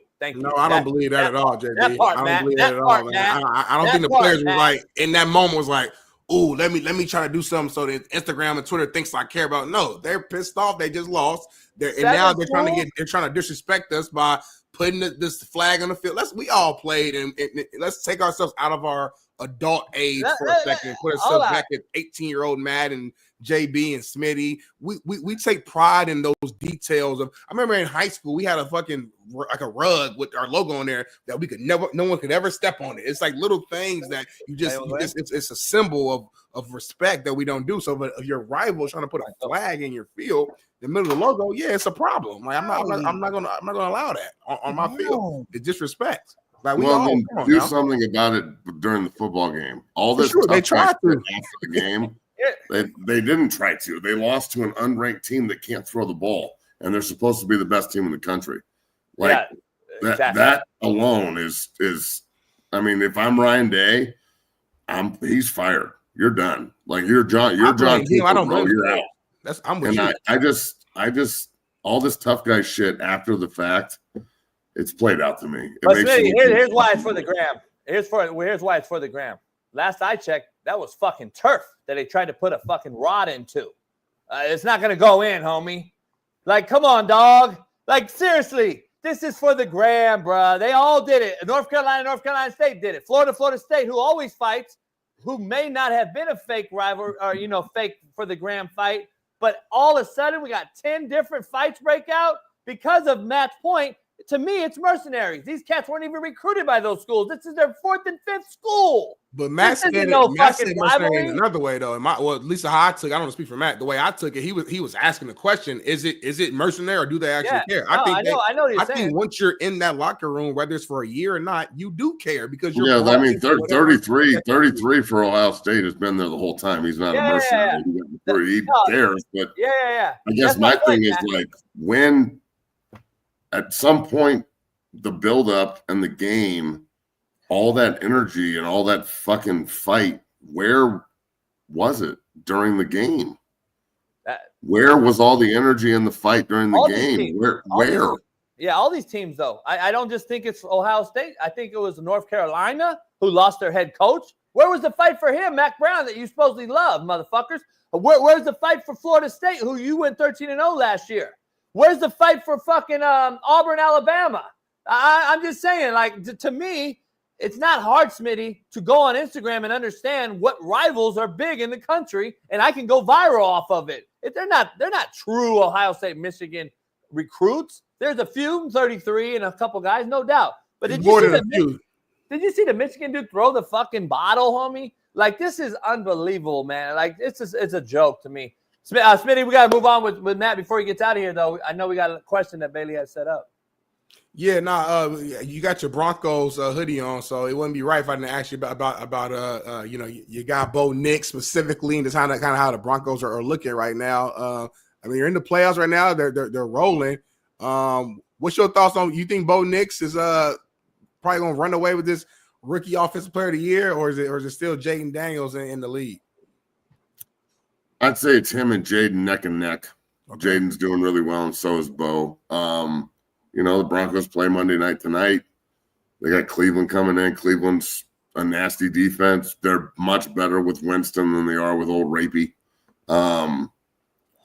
So we'll see what happens in the game. Denver's set up for success right now. If they keep winning, they're making the playoffs, and they're going to be a problem in the playoffs because they play defense. So, I mean, look, I can't give Kansas City is just – I don't know what's going on in Kansas City, but they are the luckiest bunch of assholes alive. The refs love them. So that's not going to play the entire postseason. Like they're going to get beat. So I think the AFC is wide open.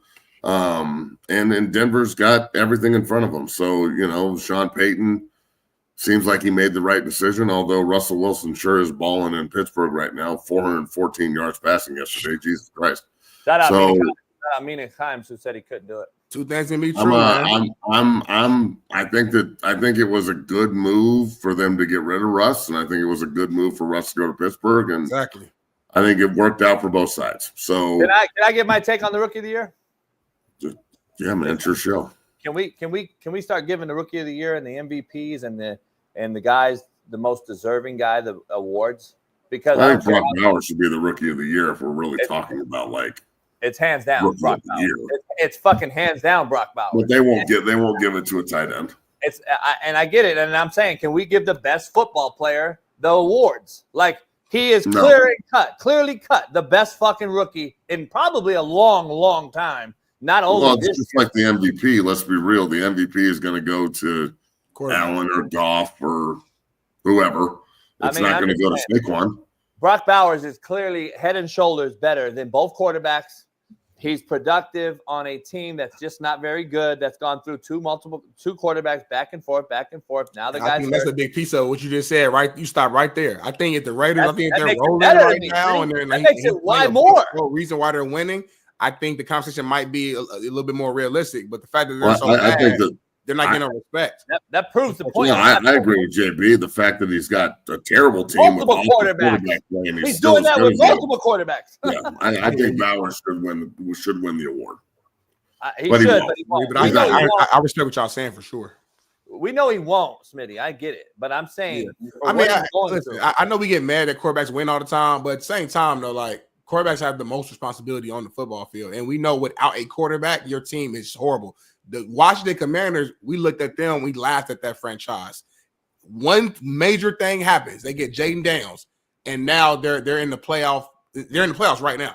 7th seed, but they're in the playoffs. So I'm saying, like, I can't say, and very similar thing with Bo Nix and the Broncos. Now we don't laugh at the Broncos is a great franchise, obviously we know that. But I'm saying last year we looked at them, we're like, damn, the Broncos are bad. They get Bo Nix, and now they're in the play. So like I just look at like the changes between last year and this year, and obviously there's multiple pieces that changes a football team. We get that, but the main thing is the quarterback, and these quarterbacks come in and they and night and day. So for me, that's why I give it to them. Although from an individual athlete standpoint, Brock Bowers is killing it. The position he plays doesn't have the same impact as quarterback. It's just what it is. We need to change the award name to Rookie Quarterback of the Year and to the Rookie and the Quarterback of the Year as the MVP. Because I'm just saying, it doesn't make sense. Don't call it MVP and don't call it a Rookie of the Year. Rookie of the Year means any player can win it. Whatever player is the best. Brock Bowers is clearly the best player in football as a rookie. If not, he'd probably top 5 player this year. I'm just, to be honest, but goddamn, man, unbelievable what he's doing. Hey, Matt, real quick, Matt, this show's powered by BetUS, and tonight you're wearing the Denver Broncos hoodie right now. BetUS has the Broncos -6, over/under 42. Give me your pick tonight and give me your take. Do they cover 6? And do you got them going over or under 42? I got an under. I'll take the under. I'll say that Cleveland will cover the 6, but Denver will win. I agree with that. Spot on. 6 points is a lot to me. I like the Browns defense. I like how they're playing more motivated with Jameis. Jameis is a weirdo, but damn it, if he's your quarterback, he's our weirdo, and we're rolling with him. And then you tell that locker room they love him. You can just tell. And Cleveland needs to stop this front running bullshit. You already fucked over Baker Mayfield and got rid of him, and he's a dog, and he should have been your quarterback forever. And then you got rid of Flacco, and he did well, all for the illusion that Deshaun Watson could come help you do anything but look bad. And now, like, if they give the keys back to Deshaun over Jameis moving forward, like, that is just cut his ass and eat the fucking money and move on with your life, bro. I agree. That has to be gone. He has to be gone because I think you can't let him back. They're all going to get fired, in my opinion, after this year because of the whole debacle. So I don't know. That's just my take. Well, I'm with you, man. I think Denver actually covers the 6 tonight. So I got Denver. I got Denver covering it tonight, at least by a touchdown and an extra point. So there's no hook in there, Matt. So I think there's it's a clear and cut 7-point victory. Denver's defense is too good. I think Jameis hits a wall every other game. You know what I mean? It's like every other game he has a good game. This is a game he'll be bad. Weather is going to be cold and frigid, as you know. You saw the game last night in Buffalo. Well, goddamn, I wish I could talk to you all day about a lot of things because Kyle Shanahan's the most overrated coach in the history of the NFL. But anyway, Matt, appreciate you. See you on the show later on, 0 to 60. Go follow him and watch that as he'll be breaking down Colorado's big win, 52-0 over Oklahoma State.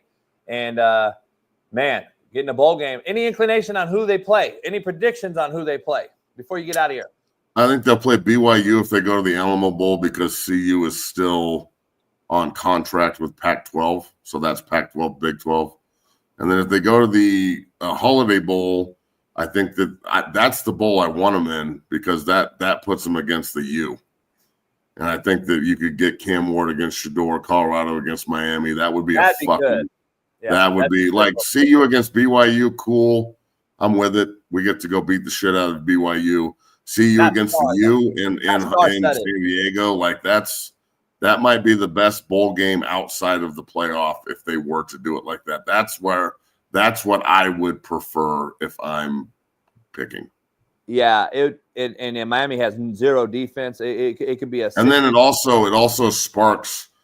If Shedeur and Travis and everybody are playing for the Buffs, well, Cam Ward's got to go fucking play for Miami. Then he can't be fucking captain. I'm not going to go play against Shedeur with So remember all the preseason shit with them working out and like you have this and that and all the shit talking. Like, well, now we get to prove it. So 2 teams that kind of had an opportunity to go play for their titles and didn't take advantage of the opportunity, and now they got an opportunity to see who's going to finish. So that's what I think. BYU is probably an easier game to get 10 wins, But I would love to see Colorado Miami. I think that would be a great game. TV ratings too. It makes sense. It makes sense for every situation. And now we got Matt versus Steve Kim. They'll be beefing all week. I love That'd be it. awesome.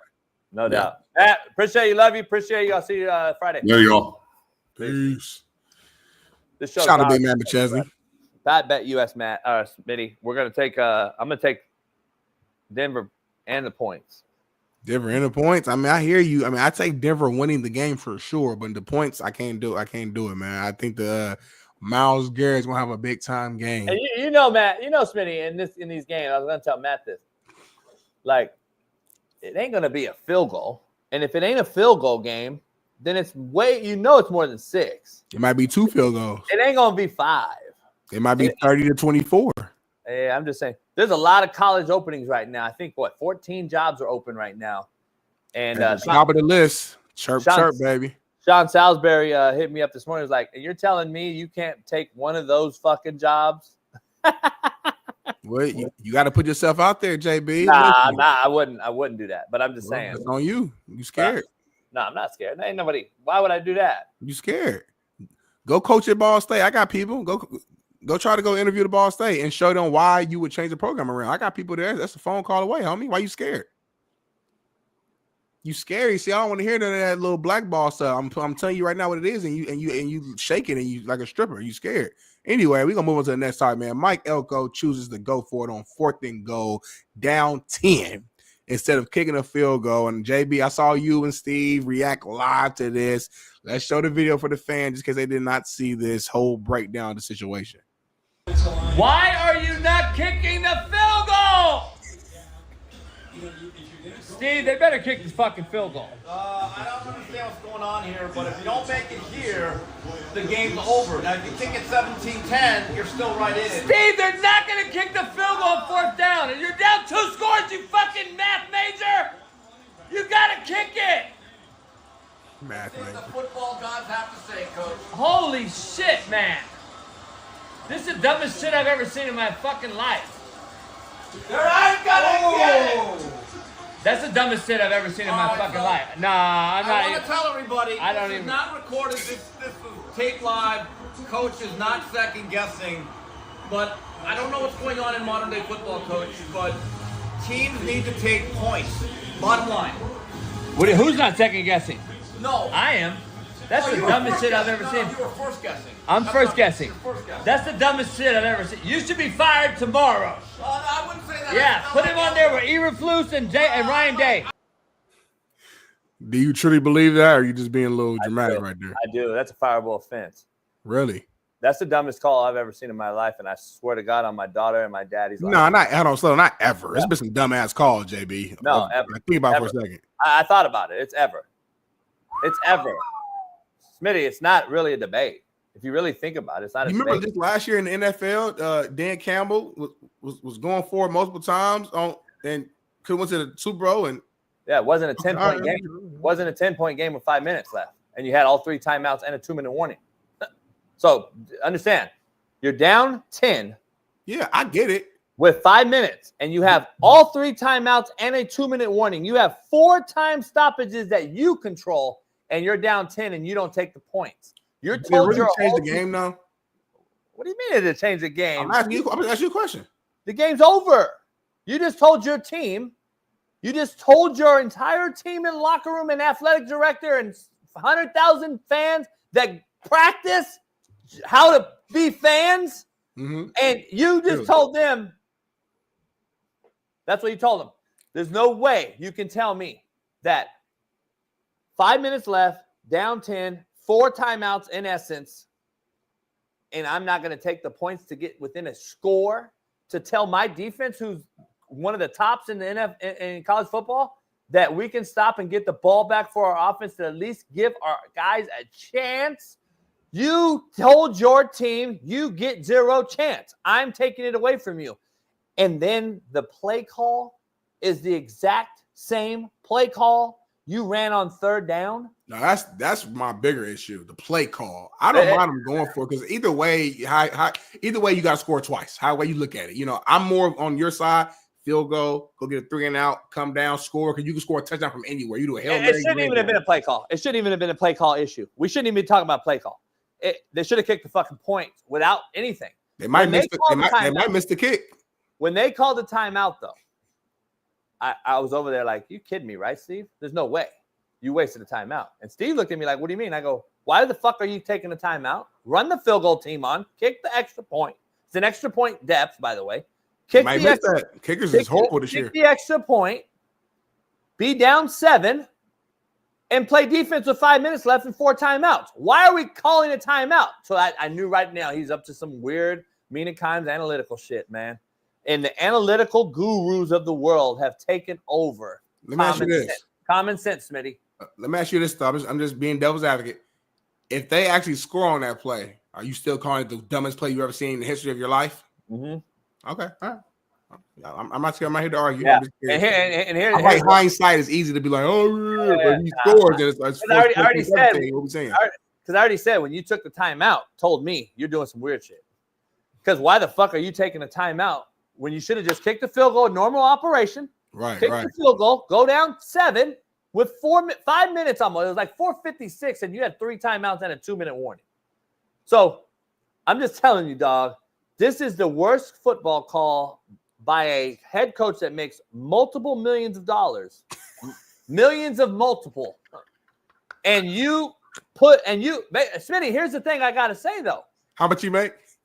Multiples of C. Here's the thing I have to say, though. We sit in here and defend the players on your end when I defend the coaches on my end.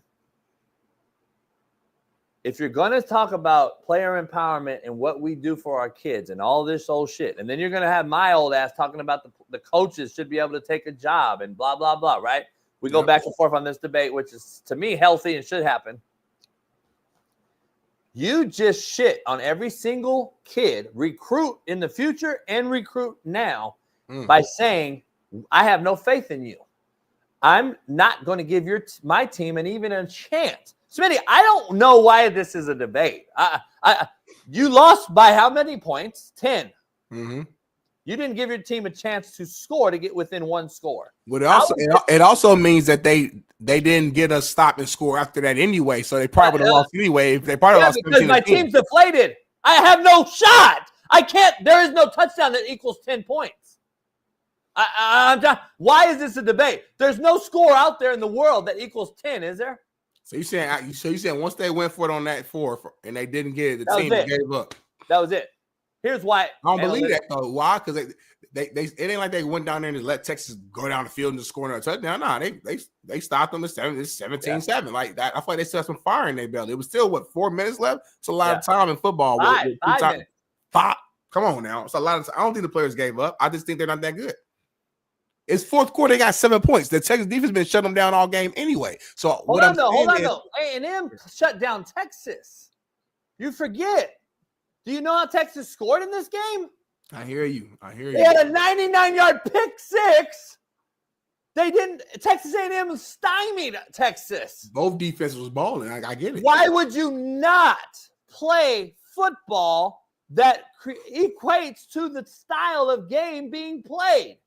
This was a game that was a bang, rushing the football. Texas ran the football down A&M's throat for the most part, but couldn't score no points.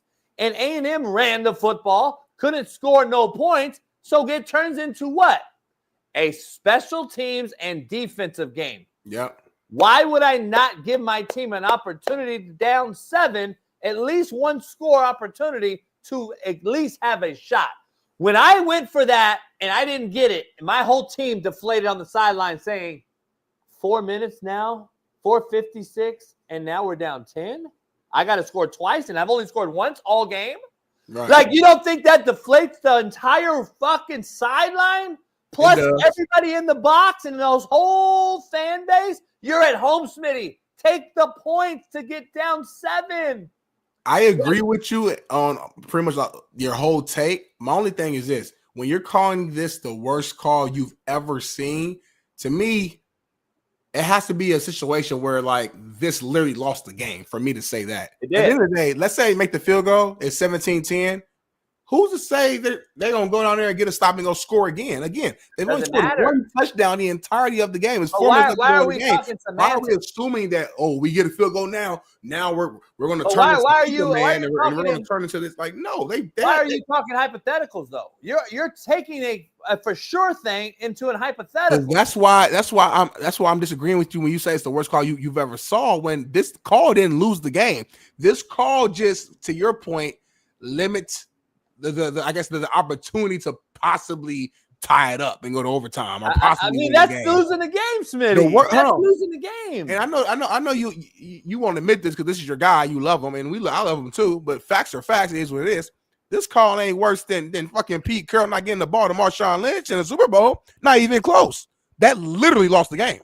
So it's apples and oranges. Literally on the biggest stage, literally lost the game. And I know Betty feels that to his soul. He has nightmares at night. He's from the area. Every single night he goes, "Man, you love Pete Carroll, so you never want to admit it. But if you keep it all the way real, horrible call. What do you mean? I've been saying horrible that. Call.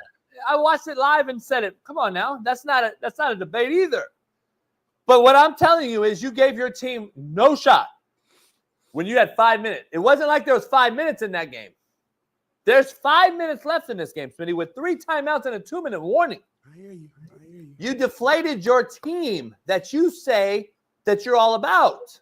Like, that's the issue I have. There's no debate. Here's why there's no debate, real quick. We talk analytics, and everyone out there, these young guys who think analytics rules the world.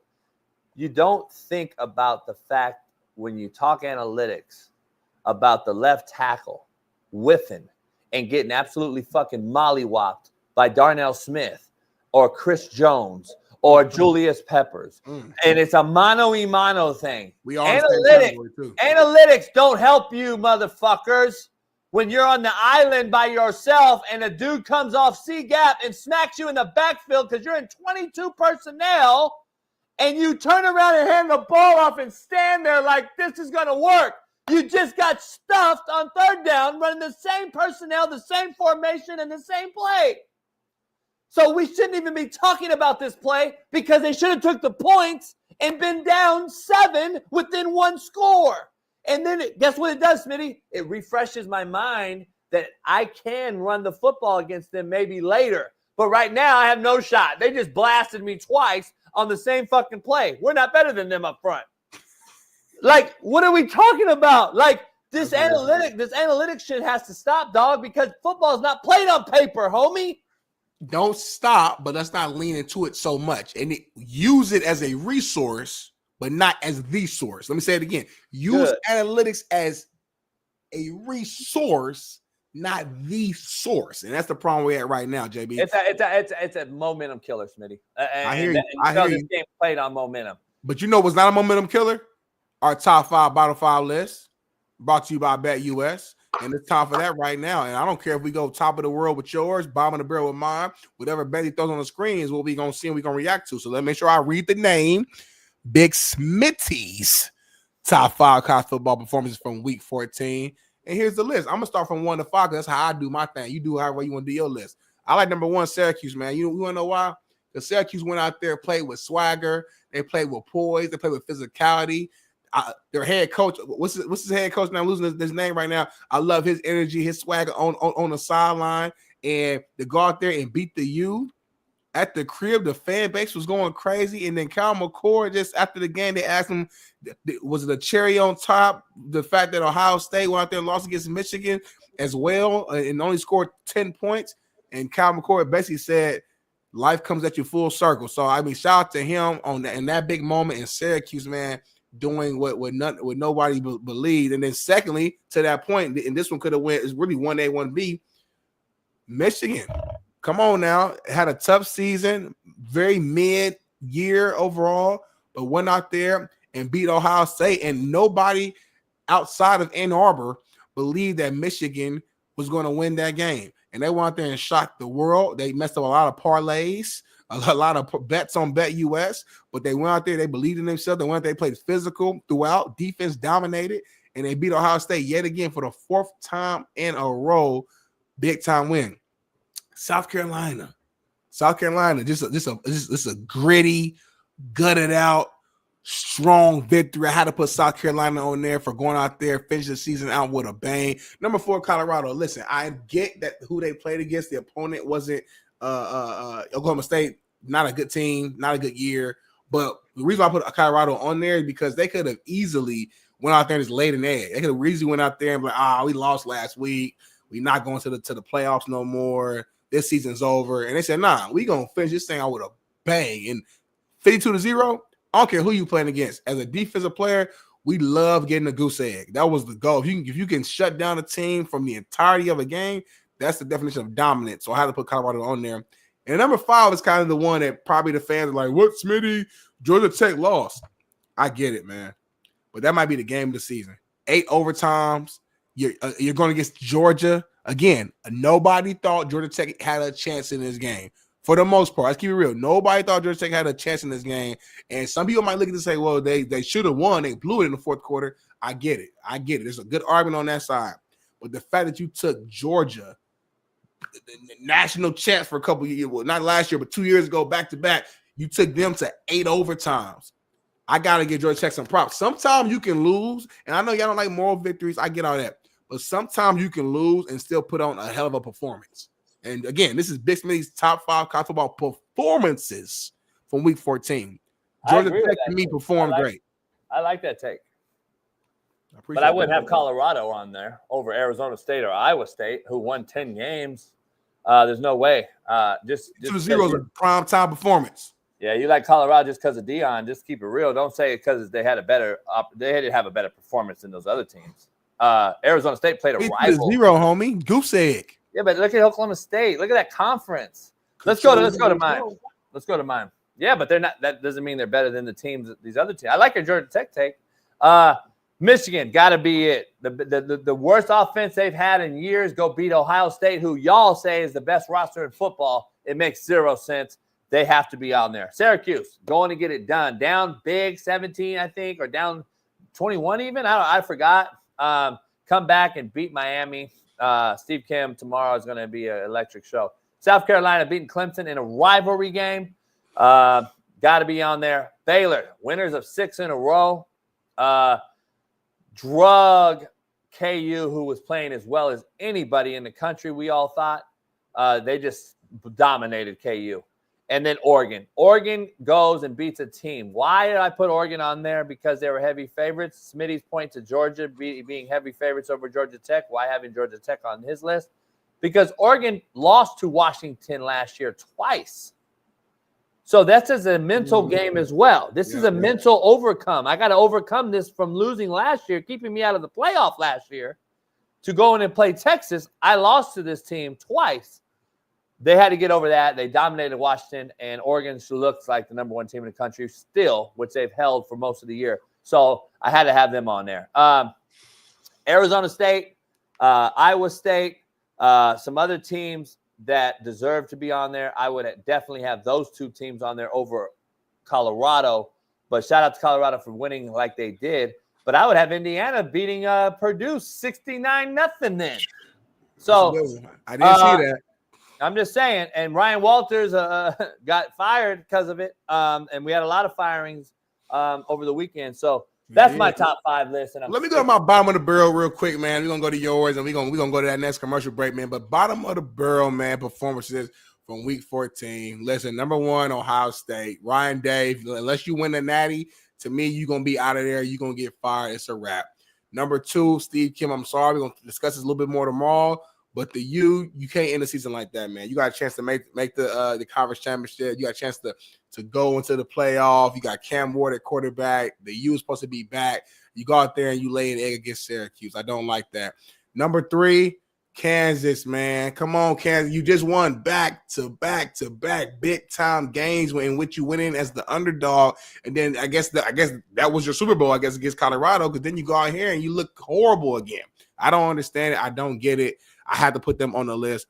Number 4, Oklahoma. Not necessarily because they lost, it's how they lost, man. 17-37 against LSU, man. Big time game. Like, what happened to Oklahoma? Like, Oklahoma used to be. We had respect for Oklahoma. So to go out there and to lose that way, I had to add them to the list. And then last but not least, and I know Shaun King's gonna join us here, and I might have to ask him a few questions about this, but Tulane, man, they've been rolling all year long. They've been doing their thing. We've been, kind of like singing their praises, and then they go out here and they have a loss that I don't think a lot of us would have predicted going into it against Memphis. You guys are ranked. You guys were favorite. I think Tulane was at home, if I'm not mistaken, and to lose against Memphis, by 10 points too. It was like it was a field goal. It was like they lost that game. So I had to add Tulane. I think Memphis was favored though. Memphis was favored? I believe so. I don't get these favorites and stuff sometimes in college football. No. Memphis was 14-point underdogs. All right, cool. Thank you. So think about that. 14-point underdog, you lose by 10 though. So that's like a 24-point just turnaround in what we thought. That's bad. So I had to put Tulane on the list. And I got to ask Shaun King what happened with his Tulane squad. But that's my bottom 5, JB, right there. I want to hear you. Let's do mine real quick. Miami has everything to lose, and they shit the bed. Like, you can't – like, I have them on there over Ohio State simply because you played Syracuse. At least Ohio State played Michigan. Okay. Syracuse, first-year head coach. Brother, though. Yeah, first-year head coach and beats you, Mario. Unacceptable. I just think that was the ultimate shit the bed game. Ohio State just can't lose it. You just can't lose it. You're right there with them. Miami 1A, 1B, Ohio State. You can't lose this. These two teams can't lose.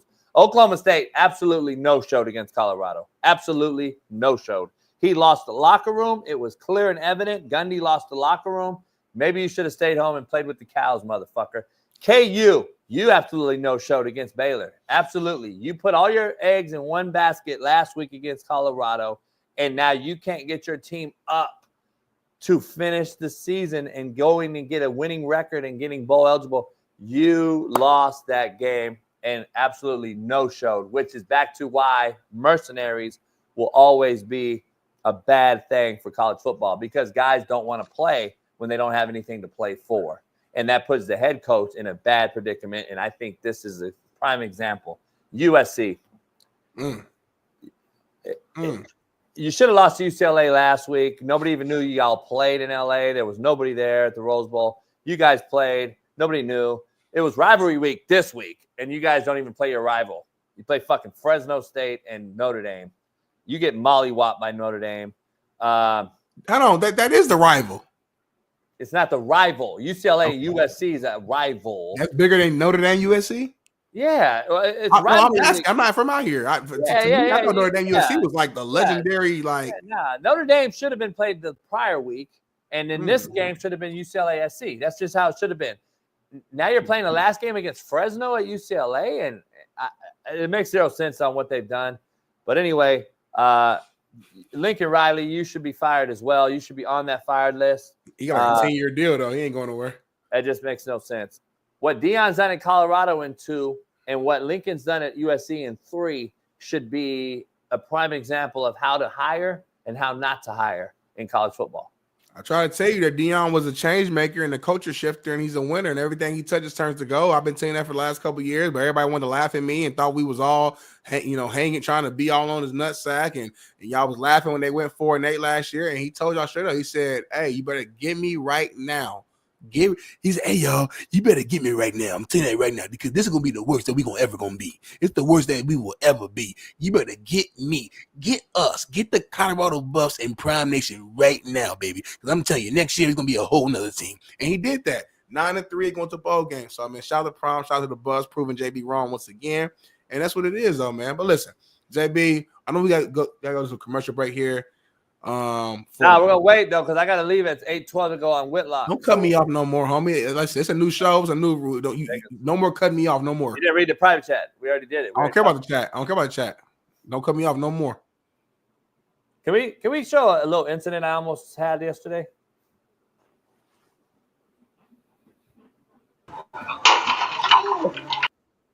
Hold on, play it a couple more times. Who's that sitting down right there? You almost killed Shorty. That's Ruben. But somebody next to Ruben.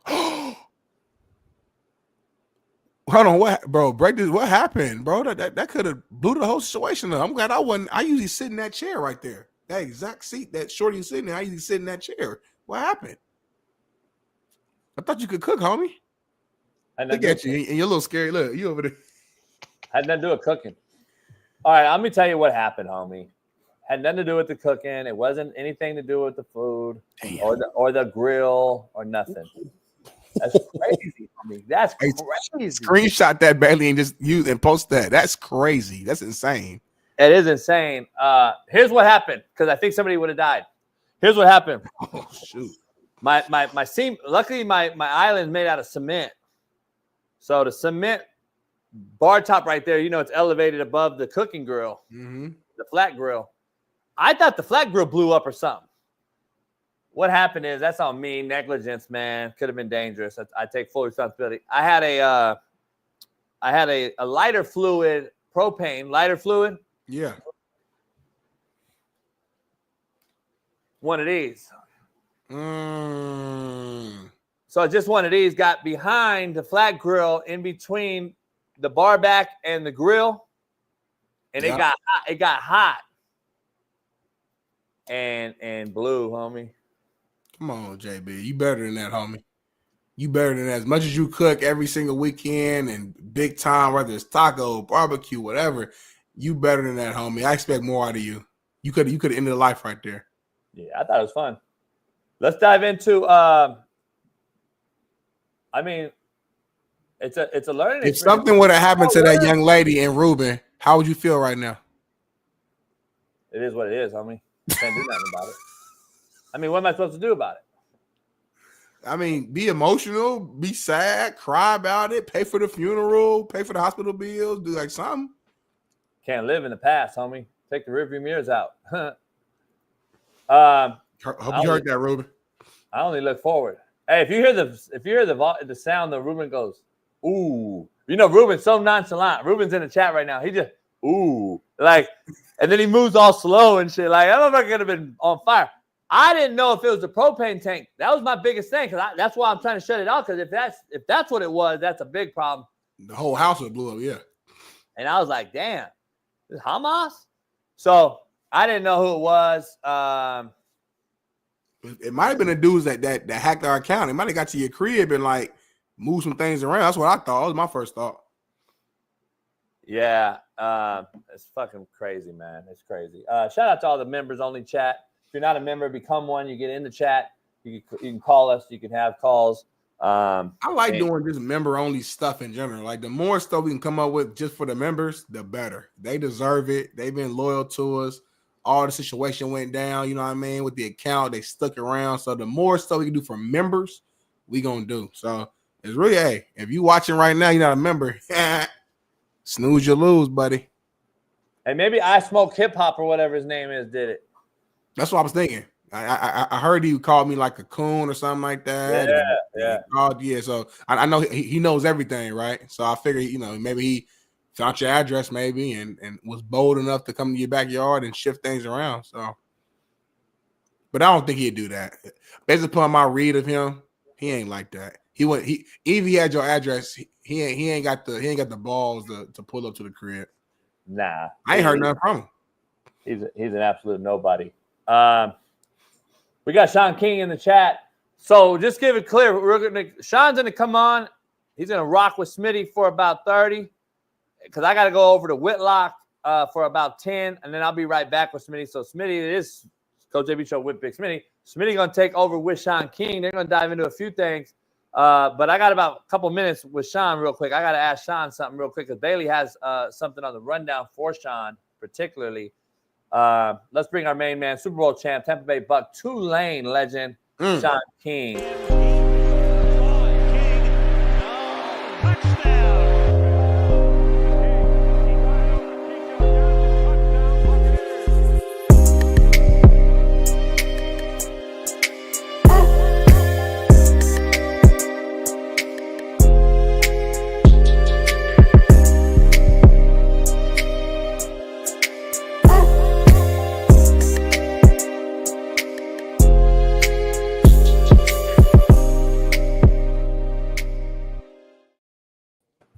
Hey, Shaun got the hardest beat, man.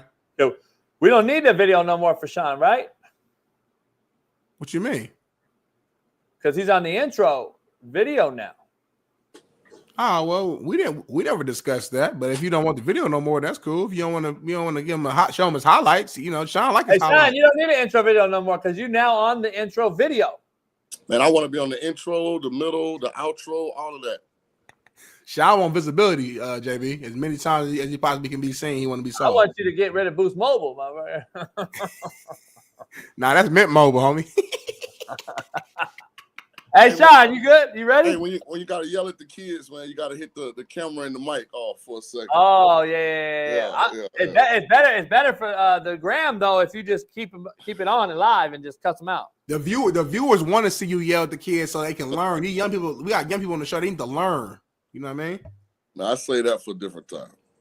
Hey, Ash is very trained dog. I'm sure you've been seeing Ash and everything he's been doing. He's very trained, contrary to your belief.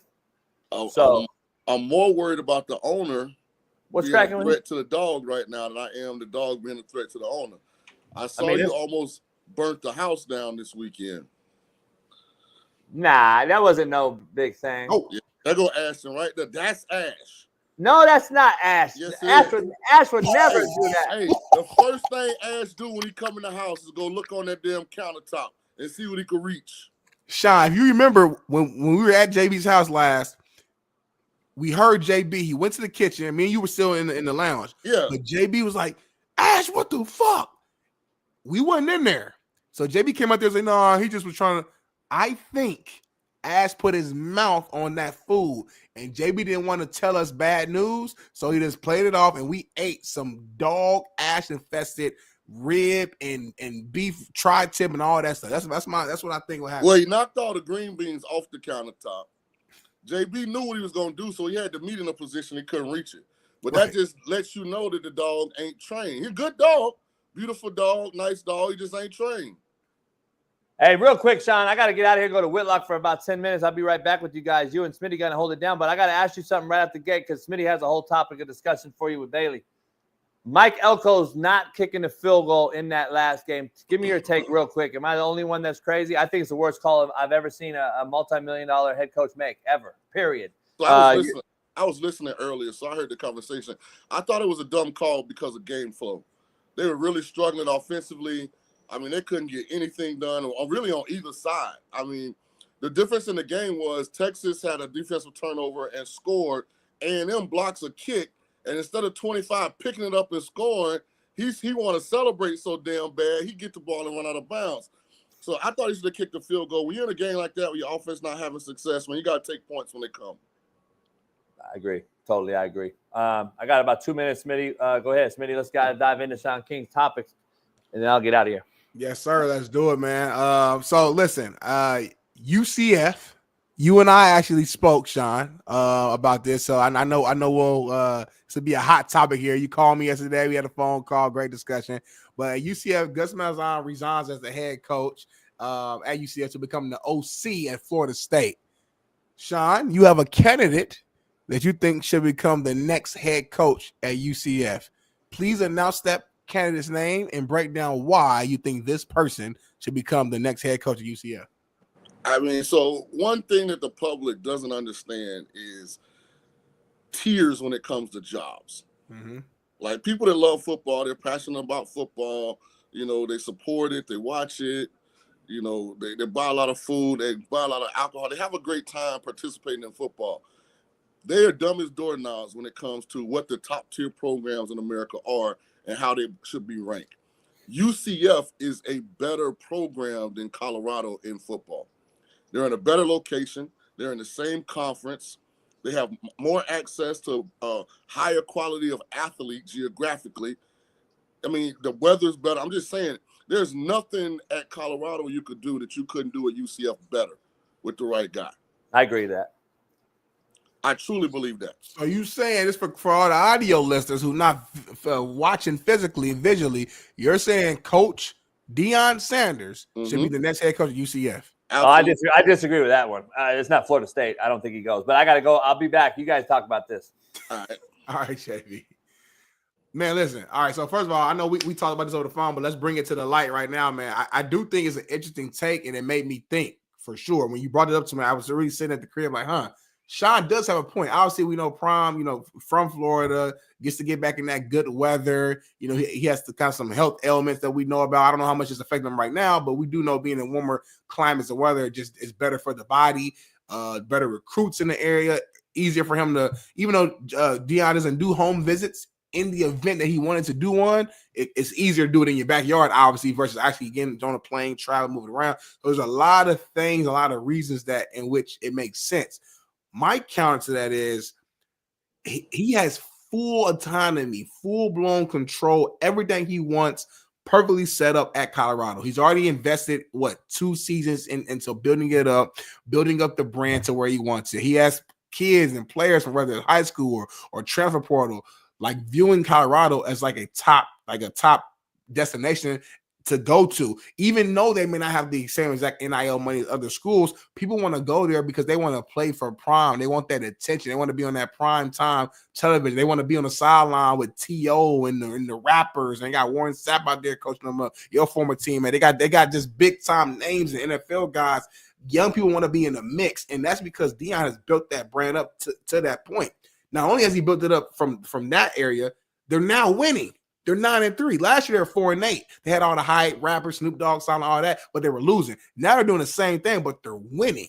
So it's like he's already invested 2 years. He got full autonomy. He just got a 5-star quarterback to decommit from USC to go to Colorado. I ain't never seen that happen at Colorado ever. So it's like, why stop where you're at now when you haven't even reached the pinnacle to go do the same thing at UCF? Do I think he could do it at UCF? Yeah, I do. But it's like, all right, go there next year. Would you be 7-5? Then you got to go. It's like you're starting back. It's like you're taking a step back to go 2 steps forward when you're already at a program with you in full control where you could just keep moving this thing along.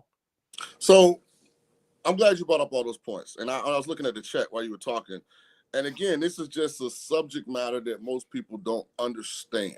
Mm-hmm. So I hate revisionist history. I like to keep records. Like, I like to keep account of what actually happened. When Deion was announced as the head coach at Colorado, most people didn't think he was even ready to be a college head coach. Only been at Jackson State. Why would he go to Colorado? Colorado wasn't no big brand in 2023 when Deion got there. Colorado was off the beaten trail. Nobody was wearing CU anything. Somebody in the chat said UCF doesn't feel big enough for Deion. UCF is bigger than Colorado was when he got there, which is the power of actual Prime's brand. Wherever he goes, he elevates it, right? He makes it better. People are talking about Juju decommitting from USC going to Colorado. If Deion goes to UCF, Juju's from Florida. His family would much rather that drive to Orlando than having to try to be flying to Colorado to see their son play. So he'll come with Deion to UCF. Like people just don't get that Colorado is what it is now because of Deion, not because of Colorado.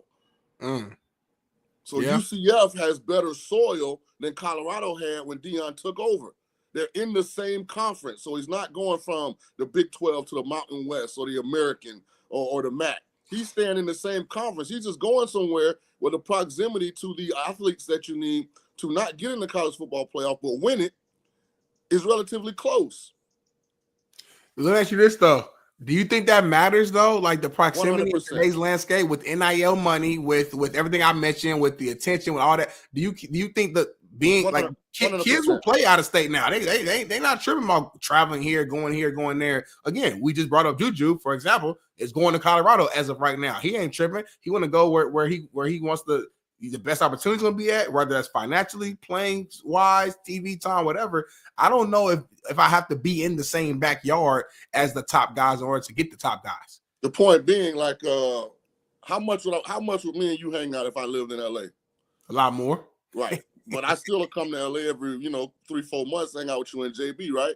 That don't make us like not friends. That don't make us not cool. But it'd be even better if y'all lived in Vegas or if I lived in LA. So the point being, okay, Juju will go wherever to chase his dream, but it's even better if he could do it in Orlando. But Shaun, to your example, if you had some NIL dollars for me, I come to Vegas every week. So this is why I keep bringing up. This is why I keep bringing up the fact that Colorado and UCF are in the Big 12. Yeah. UCF has been in the Big 12 longer than Colorado. So that TV money is getting divided up in a way where it's competitive financially. Colorado's budget, outside of being the flagship program in Colorado, as the UCF not being the flagship program in Florida, that would be University of Florida, and there are actual state dollars that come in for that platform. Other than that, the money the same. And way Dion networks, you're gonna get some of that Disney money. You know, you right there in Orlando. Orlando doesn't have a professional football team. Tampa does, so you're not competing with, pro football, at least not directly in the city. You know, all you got there is basketball with the Magic. I'm just telling you, don't sleep on Dion UCF. I think the only reason it doesn't happen is because of UCF. Never had a black head coach in the history of the program. So if Dion doesn't go to UCF, I think it's because UCF didn't reach out to Prime. But if they would have reached out, in my opinion, I don't have any inside sources. This is just me being a Florida boy and Dion a Florida boy and just knowing how we think. He'd have to think long and hard about Central Florida. All right, last question for me on this topic. Let's say Dion does do that, right? Say he goes to UCF hypothetically. Is there any world in which this could almost inversely hurt him on the recruiting side because of the promises and everything he said about being, Colorado this, Colorado that, and then you leave again and then you go to another school? It's like, as a recruiter, I might be looking at Dion's side eye, I don't know if I can really invest my career. Well, bring up a name. He's gonna leave as soon as another opportunity comes.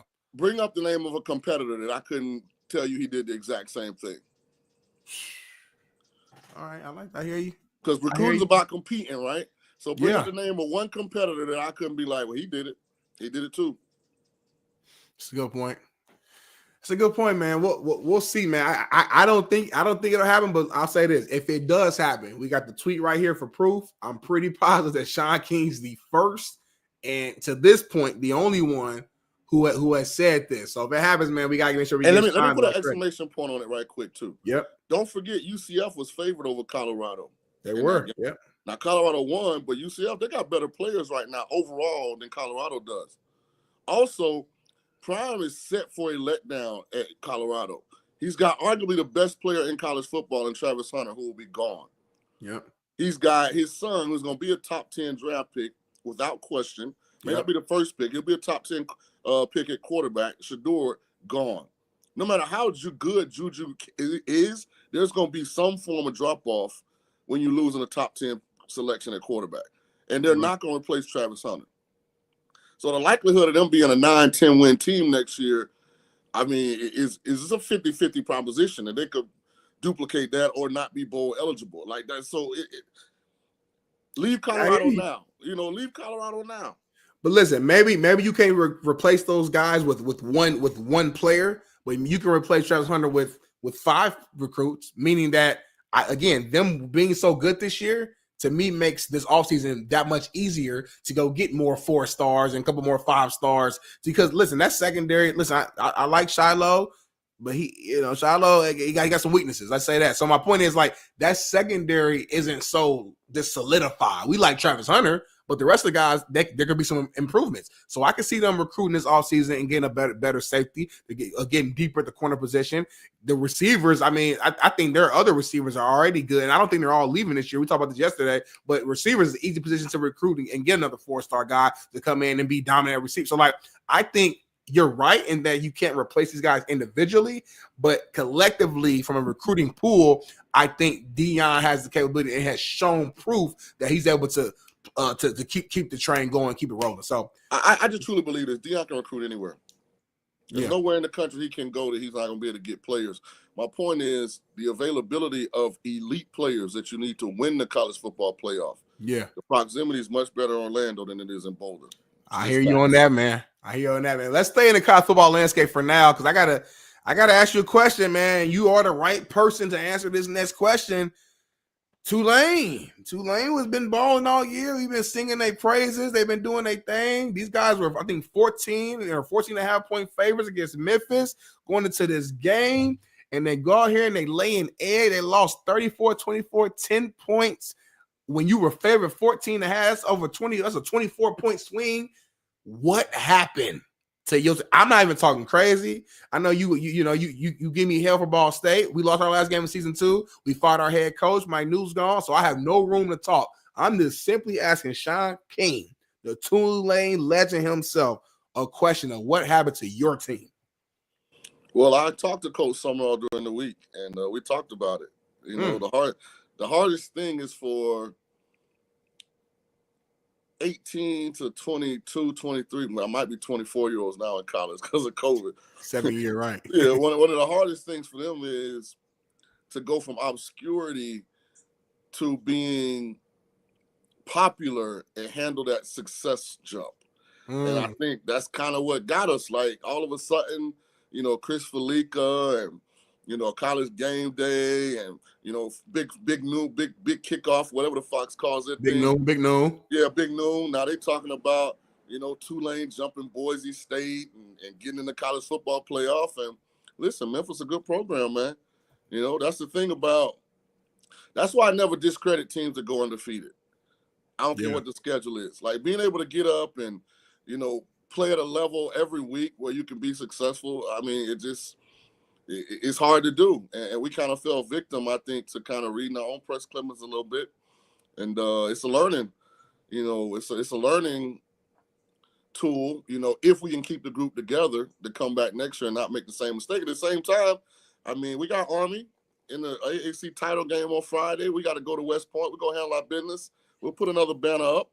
Be real though, how concerned are you though? Because, you know, Army's played very well this year, so shout out to Army.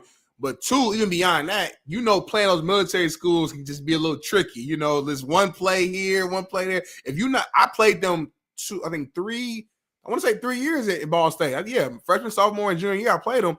And if you're not disciplined for like one play, house call. Any concern? Summerall's history versus the military school option is pretty good. We just went to Navy, and I mean, blasted. Navy ain't Army this year. Yeah, I know, but at one point, Navy was undefeated too, so they're a talented team in their own respect. I think we'll be fine. We got a young quarterback, D. Mensah. Yeah. He's super talented. You know, he's figuring out how to be a consistent killer, you know, but he's got the ability. I actually got a package coming from Coach Summerall. You see me rocking the UNLV gear today. I called Coach, say I'm out of all Tulane stuff, man. Everything's outdated. Send me a package. So hopefully that package arrives this week. But while we're on Upstart program, shout out to Barry Odom. You know, my guy Marion over there, the OC, man. Brennan, Marion, the OC. My guy Hunky, all the guys over at UNLV. Man, what a story this will be. UNLV beats Boise State. They're in the college football playoff. Crazy, Think about right? that. Yeah, shout out to my guys, man. Yeah, shout out to it. That's why I love the 12-team play. I know JB hates it, but again, it just gives people an opportunity. That's all you can ask for, an opportunity. Now, if they're as bad as what people think or JB may think, then the natural thing will happen. The top teams that we thought should have been the top 4 if this was last season will naturally be the last 4 teams remaining. You know, so that's why I don't have a problem with it, because it's like, all right, a couple extra games, and if you believe so much in the Georgias, the Texas, the whoever's, then it's gonna happen by naturality anyway. So I think 2 things have to happen. Listen, this is much better than the 4-team playoff. 2 things have to happen. The Power 4 conferences have to all be on the same schedule as far as conference games. That's number 1. Mandated at 9. I don't want to see Bama getting to play the Mercers of the world and, you know, Auburn playing the Kennesaw late in the season. I don't want to see that. I want to see games that matter. Matt just said that same thing. Yeah. And then the public has to stop thinking that it takes 1 or less losses to be in the college football playoff. Like with the 9-game conference schedule, you're gonna have some 2 and 3 loss teams that probably deserve to be in there. So I think they got to adjust their thinking a little bit, and then they got to fix the what word am I looking for? The unfairness, I'll call it, of some conferences playing 8 and some conferences playing 9 conference games. Yeah, I agree with you, man. Like, you hit the nail on the head. I was trying to talk to JB about that before you came on. Like, just because somebody lost two games, like Ohio State, for example, that was a bad loss against Michigan. I get it. You got to win that game. But my eyes still work. They're still 10-2. I've seen the rest of the season. I see the talent on that team. Like, that's still a playoff team. I'm not gonna be mad that they're in the 12 within the 12-team ranking. Like, our eyes have to work at some point. You know what I mean? We don't care about it in the NFL. Like, you know what I'm saying? If a team lose multiple games, we can still sit back like, you know what? They lost these games, but I understand. I know how good they are. But in college, to your point, you lose more than one game, and it's like all hell breaks loose. It's like I don't get that. So, but staying on college football, and I brought this team up loosely here a few minutes ago. But Georgia Tech, crazy game, 8 overtimes. Georgia Tech thought they had the game really won there in the fourth quarter, and Georgia came back, and 8 overtimes later ends up winning the game, and now they will face Texas in the SEC championship. I guess 2 questions here. First part, what's your reaction to when you saw that game, 8 overtimes, and then 2, how you feeling, man? Early takes of just the Georgia and Texas in the SEC championship game. It was crazy. I think everybody's vulnerable. Yeah. I don't think there's a legit like number one, like they can't lose. If Penn State beat Oregon, am I gonna be surprised? No. Yeah. Oregon, life and death for Boise State. They had to get a terrible last minute of clock management versus Ohio State to win the game. And I mean, so Oregon's undefeated. It's hard to do, just like I just said, you know, when we were discussing Tulane, shot tip to Dan Lanning.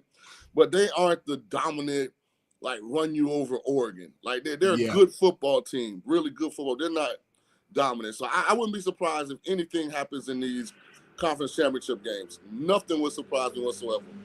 Yeah, I'm with you, man. That's why I think the season been so good, man. Like, I call it parity. JB calls it watered down. But, like, I think it's just because of the benefit of the portal is that there's good players like everywhere, and these teams are like you said, anything can happen. It's truly like any given Sunday, any given Saturday is truly what this season is, and I think it makes the sport that much more exciting, man. So that's why I'm happy to see it. It was a crazy weekend, right? It was multiple upsets, close games. Miami loses to Syracuse. I know we're gonna talk about this a little bit more with Steve tomorrow, but you're not on Tuesday, so I gotta make sure I get Shaun King a chance to discuss this. What's your reaction to Miami, the U, man? They were up 21-0. You see the ending score 42-38 to lose this game, man. Head coach was clowning, man. I love to see it. Brian Brown. I forgot his name, man. Coach Brown, man. Talk to me about this. So I got a very, very different take on Miami than anybody else. Okay. If you would have told the support system in Miami that they were going 10-2 in 2024, they would have been ecstatic. Yep. And I think this is exactly what Miami is. They're a 10-2, 9-3 caliber team.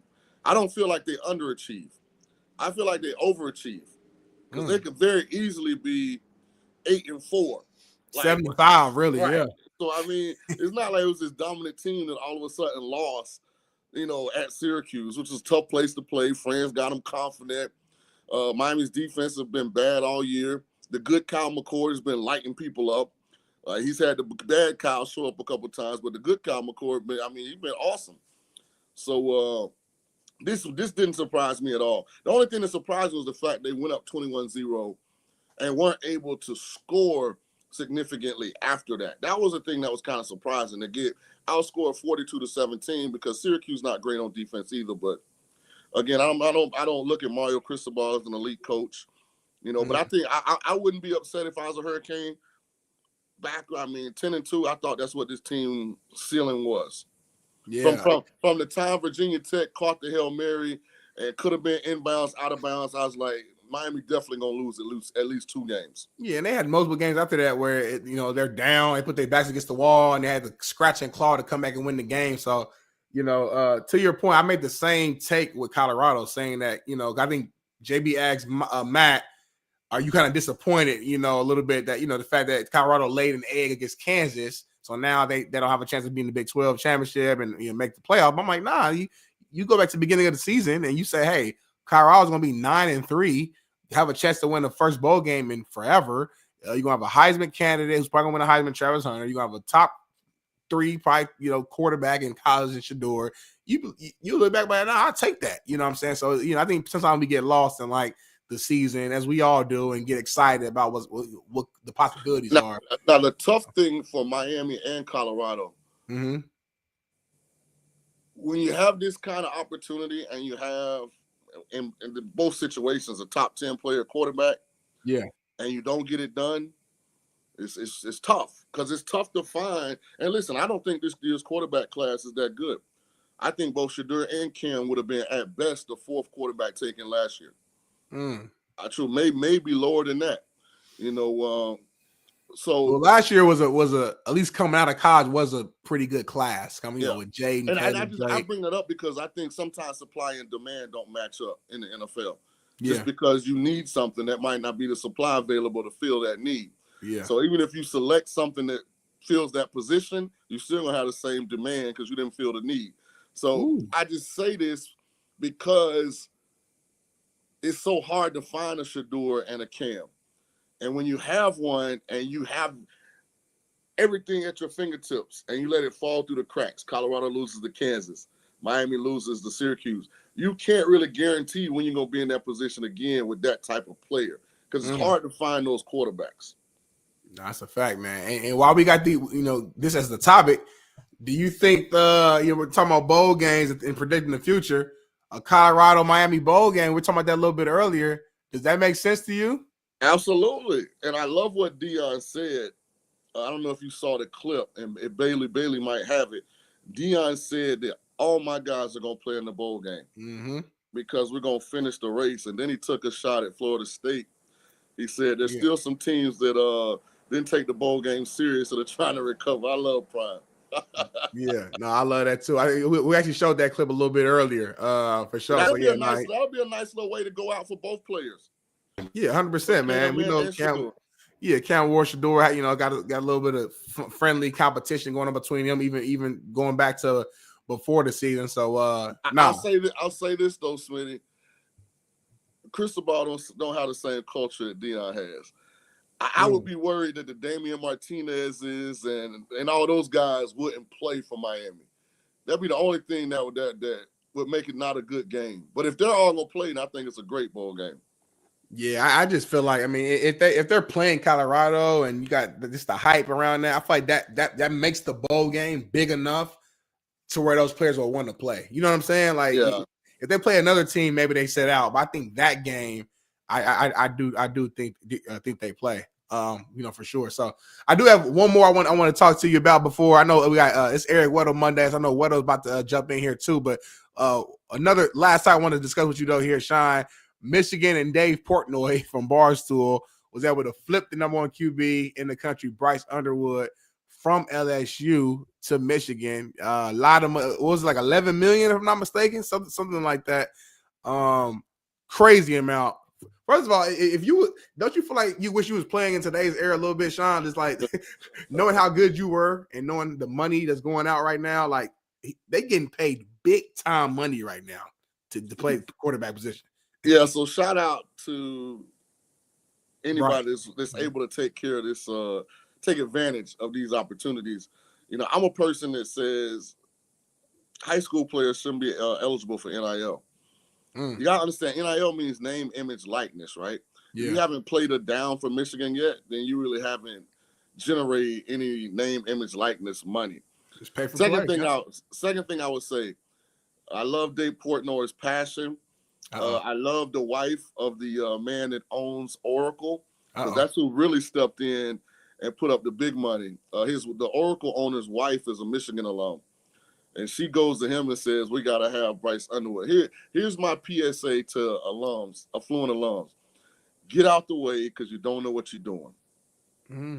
Like I don't think Bryce Underwood's the number one quarterback in this class. First off, I think he's a raw product. That more like an Anthony Richardson kind of guy. Okay. Maybe not as straight line fast, but same body type, same inconsistency throwing the ball. Yeah. I don't think Bryce Underwood was number one quarterback. Secondly, they had a kid committed for next year. And his last name's Hart. I think his first name's Brady, but don't hold me to that. Who just reclassified, who's supposedly going to sign with Texas A&M. He's better than Bryce Underwood. And they lost the Bryce, and they lost the other kid, because they gave Bryce Underwood that money, which I don't blame him. They give an incoming guy $11 million. They're gonna give him every opportunity to play. So my PSA, JB, was boosters, alums, get out the way. You don't know what you're doing. You just listening to On 3 and Rivals, and shout out to those platforms. If they tell your kid's good, then you assume the kid's good. Hey, can you hear me, Smitty? Yeah, I got you loud and clear. Hey, E-Dub's here. I know, Shaun, you got to take the kids I gotta to school. go. I gotta take the kids. Well, Shaun, we appreciate you, my guy. Thank you so much, man. See y'all Friday. Yes, sir. We're gonna see you. Perfect timing, JB. Hey, Smitty, I'm back. I had to do Whitlock. How'd it go? I killed it. It's Super Bowl champ Eric Weddle Monday, E-Dub Monday, and we got about 22 minutes with E-Dub. Let's make it happen. Bring him my main man in the show. Yeah.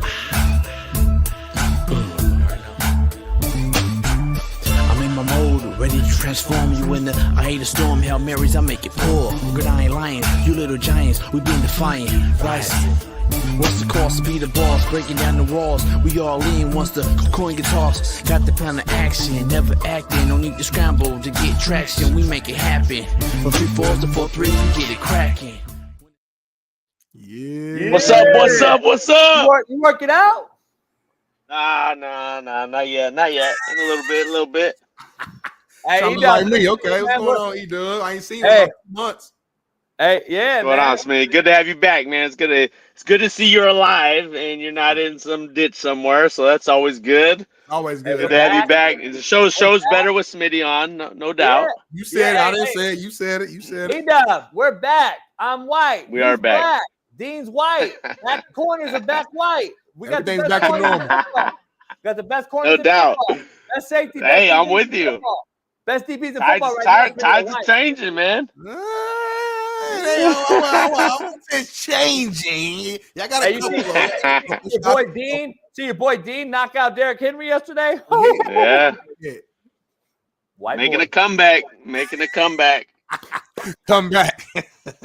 Making a comeback. E-Dub, we got a lot going on, man, on this fine Monday. Last night's game, I know Smitty's got the list, but last night's game real quick. Ravens, Eagles. We got to dive right into it. I know it's on the rundown. What's your takeaway? I don't even think the game was this close. I thought the game was dominant.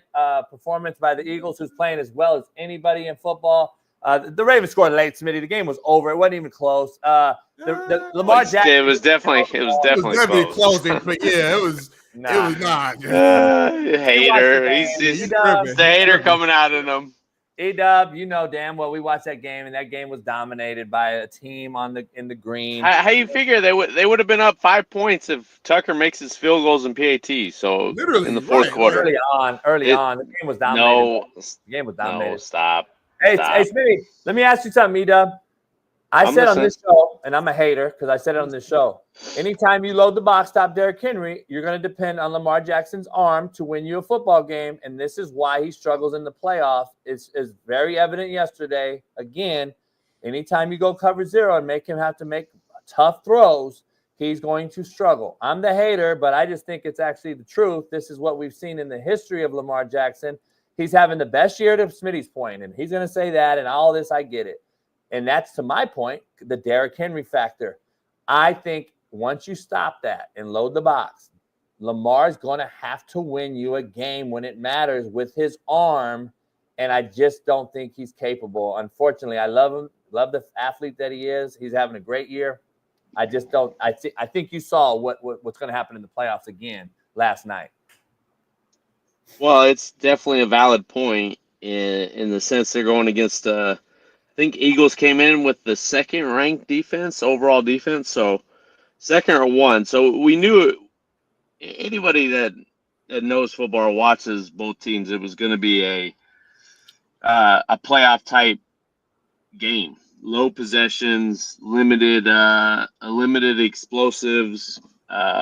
Most times in those type of games, that one turnover, one side or the other determines the game. So I knew the type of game it was, but it also is evident that when those type of games go on, playoff type games against a really good defense, when they make the Ravens one-dimensional, that they struggle offensively. He missed some throws, at times, and then at times he was sitting in the pocket too long, where you'd want him to run. But then, of course, the naysayers and outliers are going to say that, why are you running? You're running too much, even if he wins a game. So I think they had their chances. I think the missed field goals and the PAT were the difference because of the momentum and getting the lead at 14-12. You could have been up, 20-14, and who knows what happens after that. The game is, the ebbs and flows of the game is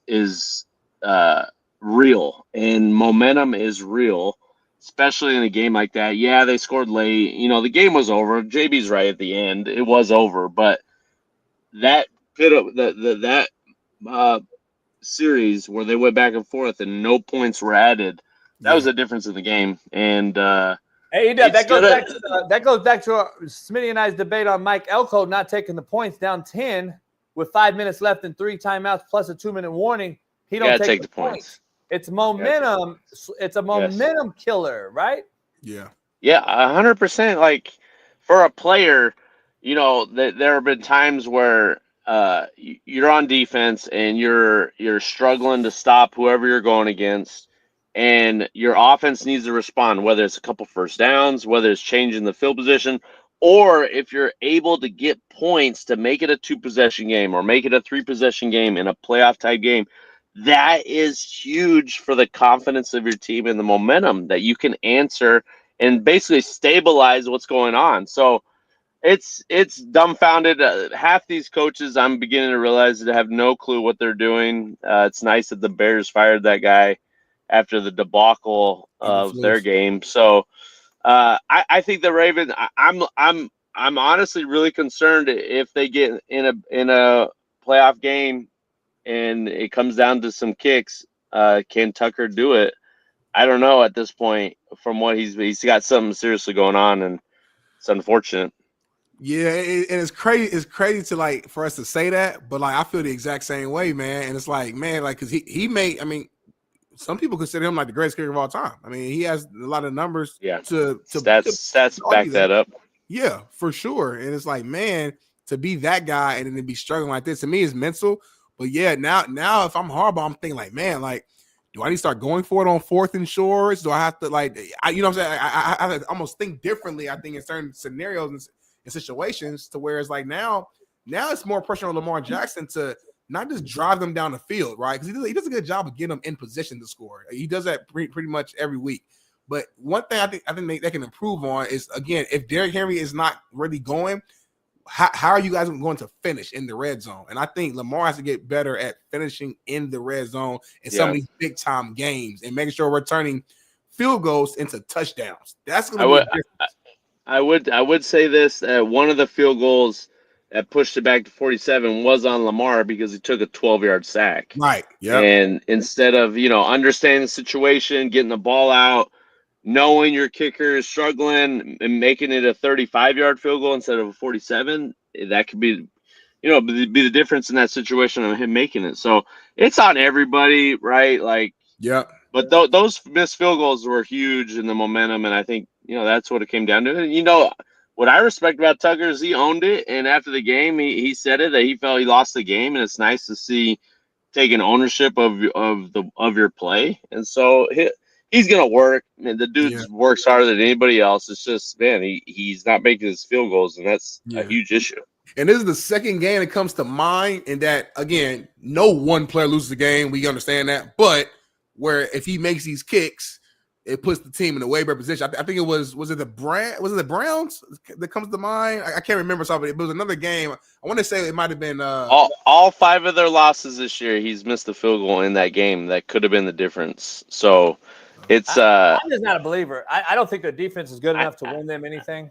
Their defense was not the problem. The defense was not the problem. The last 3 weeks they've been playing at a high clip because they moved Kyle back to safety, and they're not giving up big plays anymore. Defense, I want to say coming into that game, it was ranked 2nd team defense in rushing defense. Now, passing defense, I think they're ranked down there to the bottom. Maybe they're 31st in passing defense. Come on, man. Yeah, but the last 3 weeks, just look at the last 3 weeks. Let me ask you this. A lot changes over the course of the I season. think Jalen Hurts and Lamar are very similar. I think that once you make them become passers, they're going to struggle and lose you a meaningful game. This guy completed 11 balls last night in Jalen Hurts. I know. Yeah. I would never put my money on Hurts winning a game for me. So. Here's my point, though. Here's my point. The Eagles and Saquon Barkley was the biggest addition in any team. He's the clear MVP in my opinion. He's allowed Jalen Hurts to be mediocre at best and still be one of the best teams in the NFL. That's how good Saquon has been, in my opinion. Number two, you just played the worst pass defense in the NFL statistically in the Ravens, and you complete 11 balls with A.J. Brown, Goddard, all these weapons you have, Saquon out the backfield, and you complete 11 balls. It's not a very, very promising thing for a team that has to go to Detroit possibly and have to outscore them. I don't see it. I still think but the way their team is built is play great defense, run the football, and don't lose it. That's what getting the who's the new offensive coordinator in there from Dallas. I'm trying to blank of his name, but he's basically Kellen Moore. Stabilize that team. He used to air it out 50 times a game, completely flipping his philosophy to tailor to his team.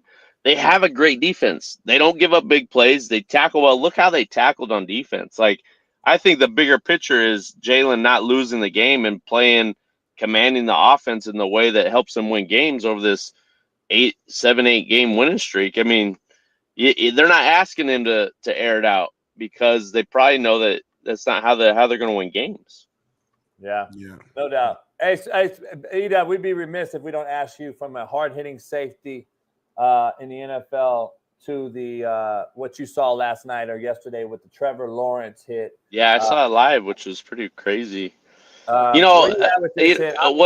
people the people that have never played, I tune people out that call him dirty and this and that. You've never played, you never been in a situation where you're running 100 miles an hour and at the last second the guy's sliding, you're supposed to stop because he all of a sudden slides. They need to get rid of the slide. If you cross the line of scrimmage, you're a running back, you're a runner. If you slide, I'm still hitting you because, again, if the game's on the line and you all of a sudden fake slide and I stop, what am I supposed to do? And now I'm looked at as the guy that lost us the game because I'm worried about this guy sliding or not. No, I'm sorry. So I'm like this, Weddle. I'm like this, Weddle. I got to stop now. It's the people don't understand. And the only way that you aren't making this, the only way the linebacker is not doing something like this, because linebackers, D-line, they're not, I don't want to say like, they see they're red eyes. Distance to where this even they play with anger and emotion. They're not thinking outside the box like safeties would be or corners. And I see the play happening, so I have much more time to diagnose. I have much more time to understand the situation. So those guys aren't in that position where they can react. They can slow down. It's just so stupid that what we're watching at times that we're saying the guy's a dirty player because he's playing football. Like, he's trying to stop the guy, and all of a sudden Trevor slides. Why didn't Trevor slide earlier? Why not that? Why are we not talking about that? It looks bad because he got hit in the face and gets knocked out. But seriously, like, I don't know. Because how about you go to number 20, the non-tackling corner, towards the sideline and do what you're supposed to do. So we can protect this guy in the pocket like a punter. But when he escapes the pocket, now he's still protected as a runner? It makes zero sense. I'm tired of it. I just told Whitlock 5 minutes ago, we are now numb to the hard-hitting gladiator sport we signed up for in football players trying to hit players with pads on. We are numb to it now because we are so soft as a society. We want to claim, he should be suspended. Yes, it's the same. It's the same. It's like it's a mindset that these quarterbacks think that they shouldn't be hit, like Caleb Williams whining about getting tackled because he's dumb for not trying to run out of bounds. Like, you got speared because you tried to stop him, Lamar Jackson, when you're not him. And And Patrick Mahomes set this precedent, E-Dub. Patrick Mahomes has set this precedent by walking out of bounds with the ball, trying to extend 4 more yards, knowing he's not going to get hit. And it's going to take a guy to light his ass up. In my opinion, I'm with you on the sideline. I'm not, especially on the ones that are on the sidelines where they may go out, may not go out. Like, if I'm taking that hit the way the game is now, I'm taking the penalty. I'm taking him out because it's bullcrap that we got so many rules that are against defensive players now. I mean, did you see that half the penalties? Yeah. The guys literally pass 5 yards, 6 yards, and we jam reroute and we get a penalty, illegal contact. Like, it's just like it's hard when to watch and to enjoy when it's so one-sided. It's literally so one-sided on every rule they make that it's like, well, what are we doing? And E-Dub, and the offense and the quarterback production's the worst it's ever been. Quarterback's balling this year. Well, come on, man. I agree with everything y'all saying in the totality of what you're saying. But give us your take. Give us your soft take. Go. But this particular individual, one play, this play, not the whole. I'm with you, but this one play, I believe he had enough time to pull up. That's my opinion. And this particular play. Now, what I'm saying, when I watch it full speed, you can slow it down, and when you put stuff in slow motion, it's easy. It's easier to make it seem like, oh, well, he could. To me, full speed. I think he didn't have. He made a mindset. I'm going to hit Trevor Lawrence. I'm not saying he's dirty. I'm not trying to say he's dirty. What I'm saying is he wanted to hit Trevor on this play, which is fine. So, but I would say let's not act like he I would say have this, avoided the type of Smitty's, hit is what I'm saying. To Smitty's point, I would say the only thing I think maybe he could have done is not put that elbow brace right into his chin. Maybe like at the last second he goes, he realizes, oh my gosh, and he still like kind of hits him, rolls over him. But thank you. That's all I'm saying. That's all. I don't agree with that either because I put a tweet out just being emotional, and I probably should have reworded it better. He's not a dirty player. I'm a fan of his actually. Yeah, I don't think he does some after this stuff like punching and fighting, but that's not dirty. That's just like I want him on my team type stuff. Hey, can I just ask you guys? Can I ask you, Smitty, real quick? What the fuck is the safety's job? The hit come down the hit. Oh, okay. So why are we critiquing him? And he's a linebacker. About a guy doing his job. So I'm with you. I already said what I said. So like I'm just. And by the way, the arm hit right here. And when he lowered, obviously moved his head, it went like this, and then he hit his head on the ground. If you go watch the front side of the view. The bounce was the thing that caused the but I'm saying. I'm with you on that. But here's the thing. Weddle said it exactly. He said it better than me. What Weddle broke down is literally, as football players, we know this. When he saw Trevor sliding, he could have, if he wanted to, been like, shit, and like kind of put the arms to the side, made slight contact, rolled over, gator roll, whatever you want to call it, and moved on. He said, nah, I didn't ran over here. I'm hitting something, which I understand. And he need to do his job. He didn't have to do. What I'm saying is he didn't have to do that. Can we Here's be the real? thing, Smitty. Here's the thing, Smitty. Yes, he did have to do it because we've seen the guy fake slide and run by you. And when the guy is in a football position like Trevor Lawrence was at 6'6", 240 pounds, I can now jump cut you, I can stiff arm you, and I can do any other thing that a football fucking player is supposed to do. So why now all of a sudden is it a dirty hit? Breathe, homie, breathe. Homie, that's bullshit, man. We made the game so pussy. This is a normal football play when E-Dub was playing. When I was playing, yes, yeah, 100%. E-Dub ain't playing no more, and Jamie, you ain't played in 40 years, so I get it. But in today's world, that would be considered a dirty play. I get it. Listen, we got up and played the next play. Not coming back. So we got up and played the next play. You gotta adjust.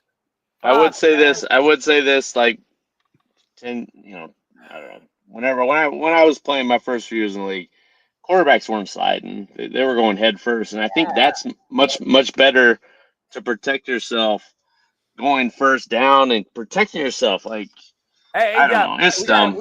We got a new segment for you, brought to you by BetUS that we got to get to. We got to get to that to end the show. But I got to ask you this: how hard and difficult and frustrating is it if you're Al Shahir and you're playing Josh Allen, which will dip on you and drop his shoulder at 100%. 6'240. I got to now. Everything you're saying is true. Now I'm questioning. Oh shit! I'm playing Trevor Lawrence. I got to bang make a decision. If I'm going to hit him, is he going to run me over? Is he going to juke me? Is he Lamar Jackson and going to run by me? Do I got to take a different angle? Now is Josh Allen going to dip on me? Trevor Lawrence is 6'6", 240, and we're defending a $212 million quarterback, Smitty? Stop! We got to stop this shit. The defensive player now has to think about 7 things in a No, I don't second. think we're defending them. Smitty's not defending them. We all agree. We agree. We have to stop We defending. agree on the totality. I just feel like as a defensive player, which I played defense at a college level, I didn't play safety, so it's different. It's different. That's why I'm listening to Weddle so much on this particular topic. I feel like he had enough time on that particular individual play to not put the extra oomph into it. Yeah, but he wanted to hit this motherfucker, which I understand. So that's what happened. I think that's what he's supposed to want to do. That's his fucking job. He's supposed to want to hit him. Yes, JB, but understand that he is quarterback sliding, so don't get get confused when you get a flag. All I'm saying. To your point, that's why we got to take the slide out. That's what I'm saying. Yeah. Take the slide out. Take Make it him out. Make him get hit like the other. Defend 10 himself. players. Like Run the other through 10 someone. players wearing a helmet and shoulder pads. He's the 11th player. Then put him in flags. Like, what are we doing? The problem is, though, quarterback slide's been there since forever, though. Like, to Weddle's point, maybe guys didn't do it as much, but that's because the quarterback wasn't scrambling that much back in the day. Smitty, here's the problem. He knew the first down line was where it was. He waited to slide. He fucking knocked himself out. I'm just telling you right now. But they stopped the ball once you start sliding. He had to get to the first down line. Then go out of bounds. You keep making these excuses, homie. He had options. Go to the number 20, the corner that don't want to hit you anyway. Go run him over. Maybe my mind is shifting because I'm so used to the new league now that maybe my mind is starting to slowly because we have to. Like, we can't keep saying, well, back in my day, well, it ain't your day no more, JB. You ain't played football in 30 years. It's different now. It is what it is. I get it. I'm glad. That's why I don't do it. Hey, we got a new segment for E-Dub, though. I don't know if we got a graphic made or not, Bailey. We talked about it. Ooh, Ride or Die. I like this. I like this. Ride or Die with, brought to you by BetUS. Head on over there. We're going to do this every Monday and Thursday, Weddle, for the game that's about to be played. So Monday night football game tonight is the Cleveland Browns and the Broncos, and it's powered by BetUS. Head on over there. But we have a good segment for you, and we got a couple questions on Ride or Die. All right. So are the questions in the thing? Ride or die. Ride or die. We got it. We ain't got it lined up, so we're gonna freestyle it right now. So we got you got. Do we have the questions? We ain't put no question in there, but it's cool. We're gonna freestyle it because it's a real Shaun playing. No, I got it. So we'll do it. E-Dub, Ride or Die with tonight, Jameis Winston or Bo Nix? Bo Nix. Bo Nix all day. I'm riding with him. I'm going with Jameis tonight. No, Jameis is turnover machine. Now, if we're talking pep talks and motivational speeches and this and that, I'm going with Jameis. But no, definitely not. Not against Denver's Ride or team. Die, Smitty. Ride or Die with famous Jameis. He gonna give that team the best pregame speech they've heard all year long. He gonna throw for 230 plus yards, 2 touchdowns, 1 turnover. But they gonna play good defense. Miles Garrett's gonna get 2+ sacks, and they gonna win a close fought game. I'm going with Jameis. I'm gonna Ride or Die tonight with Bo Nix. Jameis hits a wall sometimes, and he's inconsistent. Bo's getting better and better under Sean Payton's tutelage. I think Denver's defense is gonna stop Jameis. They're in the playoff mix too. They're in the playoff mix. I'm gonna Ride or Die with Bo Nix tonight. E-Dub, Ride or Die. Cortland Sutton or Jerry Jeudy? Ooh, I know that one. Uh-oh. He looked nervous. Hey, they were both on the same team in Denver. They was. I'm going even though I got Sutton on my fantasy, I'm going riding with Jeudy tonight. Judy's coming on the last couple of weeks with Winston, so I'm going with him. I'm around with Cortland Sutton. To your point, though, I know Julie's been coming along with Jameis. Cortland Sutton's been coming along a little bit more last few weeks with Bo Nix. I think last game he had 8 catches, 97 yards, 2 touchdowns. Before they had 7 for 78. I feel like each week he keeps getting better and better. I'm around with Cortland Sutton. Ah, man, I think you're right on that one. Hey, I'm not gonna take it back though. So, hey, we got all these prop plays on BetUS. Head on over there. We got a few more though. Ride or die. E-Dub with Nick Chubb or Jay Williams? I'm right with Nick Chubb. Hey, they're going against one of the best run defenses in Denver, and then on the other side, Cleveland has one of the best defense. So it's I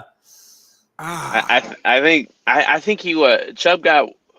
I think he got over 20 carries last week. I don't know. I could be wrong, but I think they'll feed Chubb more, knowing that if they throw the ball more than 30 times with Winston, they'll lose. So I think they have to play through Chubb. That's why you I are would right. say, I think he got 20 carries, 59 yards, 2 touchdowns, one last game. So they're slowly getting them going. I'm gonna go with Williams this week, only because I still think Chubb is still slowly trying to get fully back. You know what I'm saying? Like, we know healthy Chubb is a beast. He's a monster, but he's not all the way back to Chubb yet. So I'm gonna go with Williams. Ride or die, Dub. Broncos defense or the Browns defense? Broncos. Riding with Broncos defense. He said Bronco Broncos country. That's right. I did. I'm going with the Browns, though, man. I'm a big Myles Garrett guy. That man, hey, last week or 2 weeks ago, he had that post-game interview. He said, listen, I respect these other guys. I respect TJ Watt, all these other guys, but I'm the best defensive player in the league. I'm the best defensive man in the league. And I think Myles Garrett is a game wrecker and a game changer. I really believe he's going to dominate tonight, and he's going to make it very tough for Bo Nix. Yeah, I'm just leading to the next question. I'm ride or dying with the Broncos defense because of this reason right here. Ride or die. Last question, E-Dub. Stefanski or Sean Payton? Sean Payton. Sean Payton. And that's why I'm riding with the Broncos on D. Good question. That's why I'm riding with the Broncos on D, because I think his offense is going to keep their defense off the football field. And in essence, I think that's why Denver wins tonight. Hey, man. No, come on, Sean Payton. Yeah, that's easy. Like, they ain't even nothing to talk about. Yeah. Hey, who we got winning the game? Oh, I got the Browns winning though. You got the Browns winning. Yeah, I got the Browns winning. So you picked everything Broncos, and then I think the Browns defense is going to show up more than the Broncos defense, and I think Jameis is going to play a relatively clean game. He'll have 1 turnover, but that's good for him. He'll have a relatively clean game. Hey, ride or die. Atlanta Falcons, are you riding with Kirk Cousins the rest of the way, or do you want to see a change? Hey, Michael Penix. Screaming Michael Penix. Hey, that's going to be the thumbnail tomorrow, I bet. They're screaming Michael Penix. Should he be the starter? I'm just telling you, he's older. He's mature. You paid a lot of money to Kirk Cousins. Let Kirk ride it out the rest of this year. You paid a lot of money. 3 games in a row that he's played bad football. So is it time? You're telling me to tank? The Atlanta Falcons supposed to tank and not try to get the playoffs? Michael Penix, what I'm saying is that division is open. You can't tank it. You got to go with something that changes the mindset. Why you saying tank though? Why you saying tank? Because you lost 3 in a row. You've lost 3 in a row. So if you lose 4 in a row, you're now you're starting to get out of the NFC playoff picture, and then you're at no choice. You're at the point of no return. Now we got to tank. No, you make a change and go out there and say we can win the division still, and we got to try it. Listen, man, Cleveland had to do it. He got hurt. Injury is different. Yeah, but it's kind of a combination. Glad they're happy. They're happy. I know they happy it happened, but they didn't make the shift. He just got hurt. Hey, I'm taking Denver tonight to cover the 6 per BetUS. Where's it at? It's in Denver, I think, right? I don't know. Bailey. Let's see. It's in Denver. It's in Denver. Mile High Stadium. Mile High Stadium. I can't wait to hear that pregame speech. Those Brownies are going to be gassed with the elevation. They're going to be on, skates out there. Yeah, it's going to be a blowout. It is. Hey, Edel, I got to ask you one thing before you leave, man. St. Augustine, San Diego High School, they went 0-10, and they won the CIF. And they won the CIF title. D3. What's your take on this, man? D3. Okay, got you. What's your take on this? we got 30 Ds now. Yeah. Like we had a couple instances of that time, not 0-10, but it's going off the Max Preps rankings now. That's what they voted on, and then they decide where you go division wise after your 10 games, which I think it's cool as long as you're not trying to lose games at the end of the year to put you in different divisions, which I think some teams did, not those teams, not Saints or at Poway that went 3-7. They played in the hardest league and went 0-5 in their league, so that dropped them down to D2, and then they went on to win Division 2, which is cool. I mean, it's cool for those kids. I think the rules need to be looked at in the sense of you need to be top 3 in your league, or at least have a 500 or win 4 games, 5 games. Like, I don't know. Back in the day, you had to have been 500 or more to make the playoffs. But I was in Southern section, so there were way more teams. Where San Diego, we just don't have a bunch of teams, so that's why 90% of the teams make the playoffs. And which I think you got to earn your way in there. But the way the rules are, I don't have anything against it. Those teams played hellacious schedules and played top teams, and that's why they got bumped down to Division 2 and Division 3, and they end up winning it. So if you don't like it, then change the rules. But that's the way the rules are. So I'm not. DA, Derek Anderson is watching the show right now. He texts me. He's like, "How did they even make the playoffs?" That's just my question. That's what the rules are in San Diego. No, it's not just San Diego, because my buddy's a former kid of mine that I coached went 1-9 and just won the CIF title too. And where at? In LA, Pius 10 private school.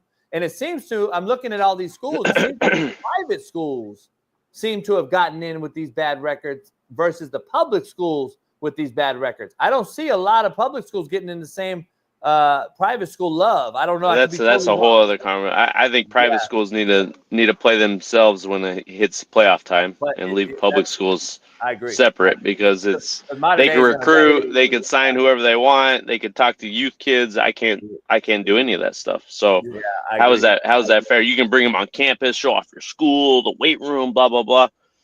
Nah, none of that. We get in trouble for that. I don't know.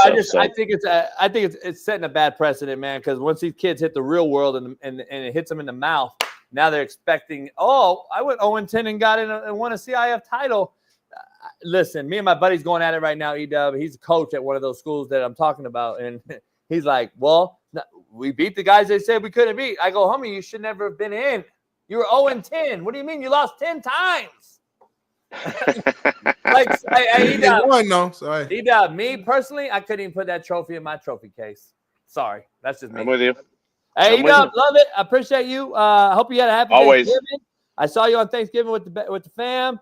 Love it, and I hope the dog's all right. And we'll see you next week. We're getting close to the playoffs, man. It's gonna be interesting. Playoff time, baby. Yes, good to see you, Smitty. Good to have you back, man. Yes, sir. Good to be back.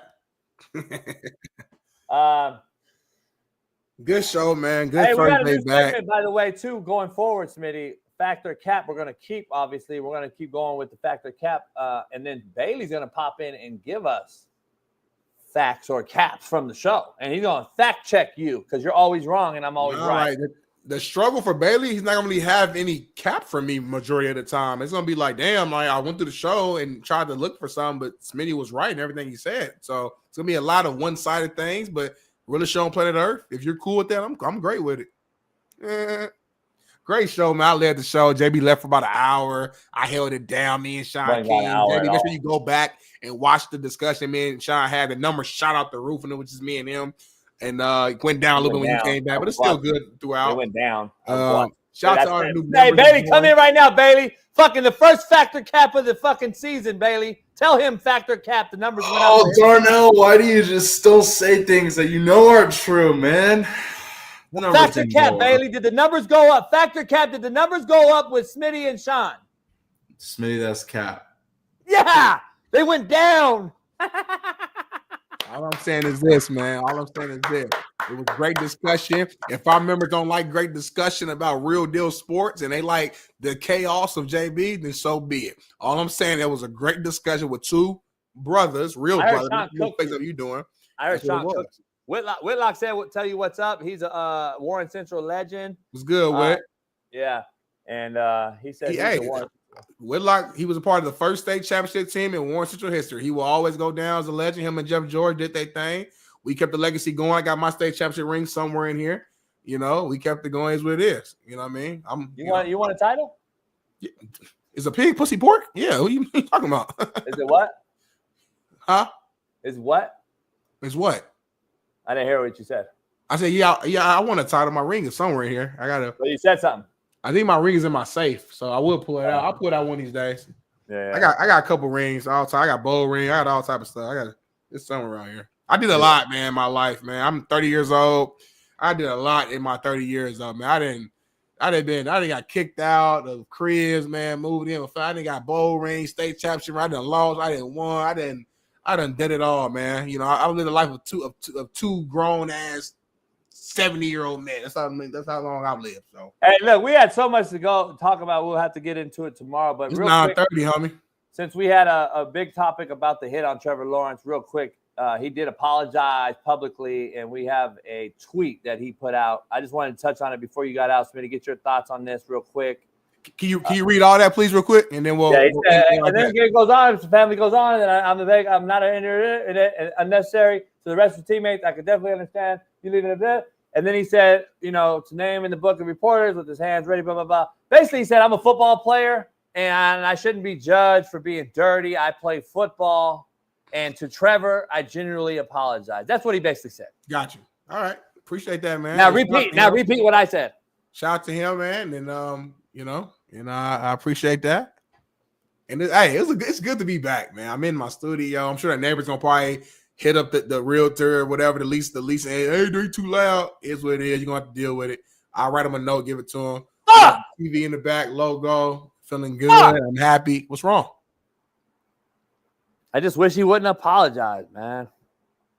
Fuck!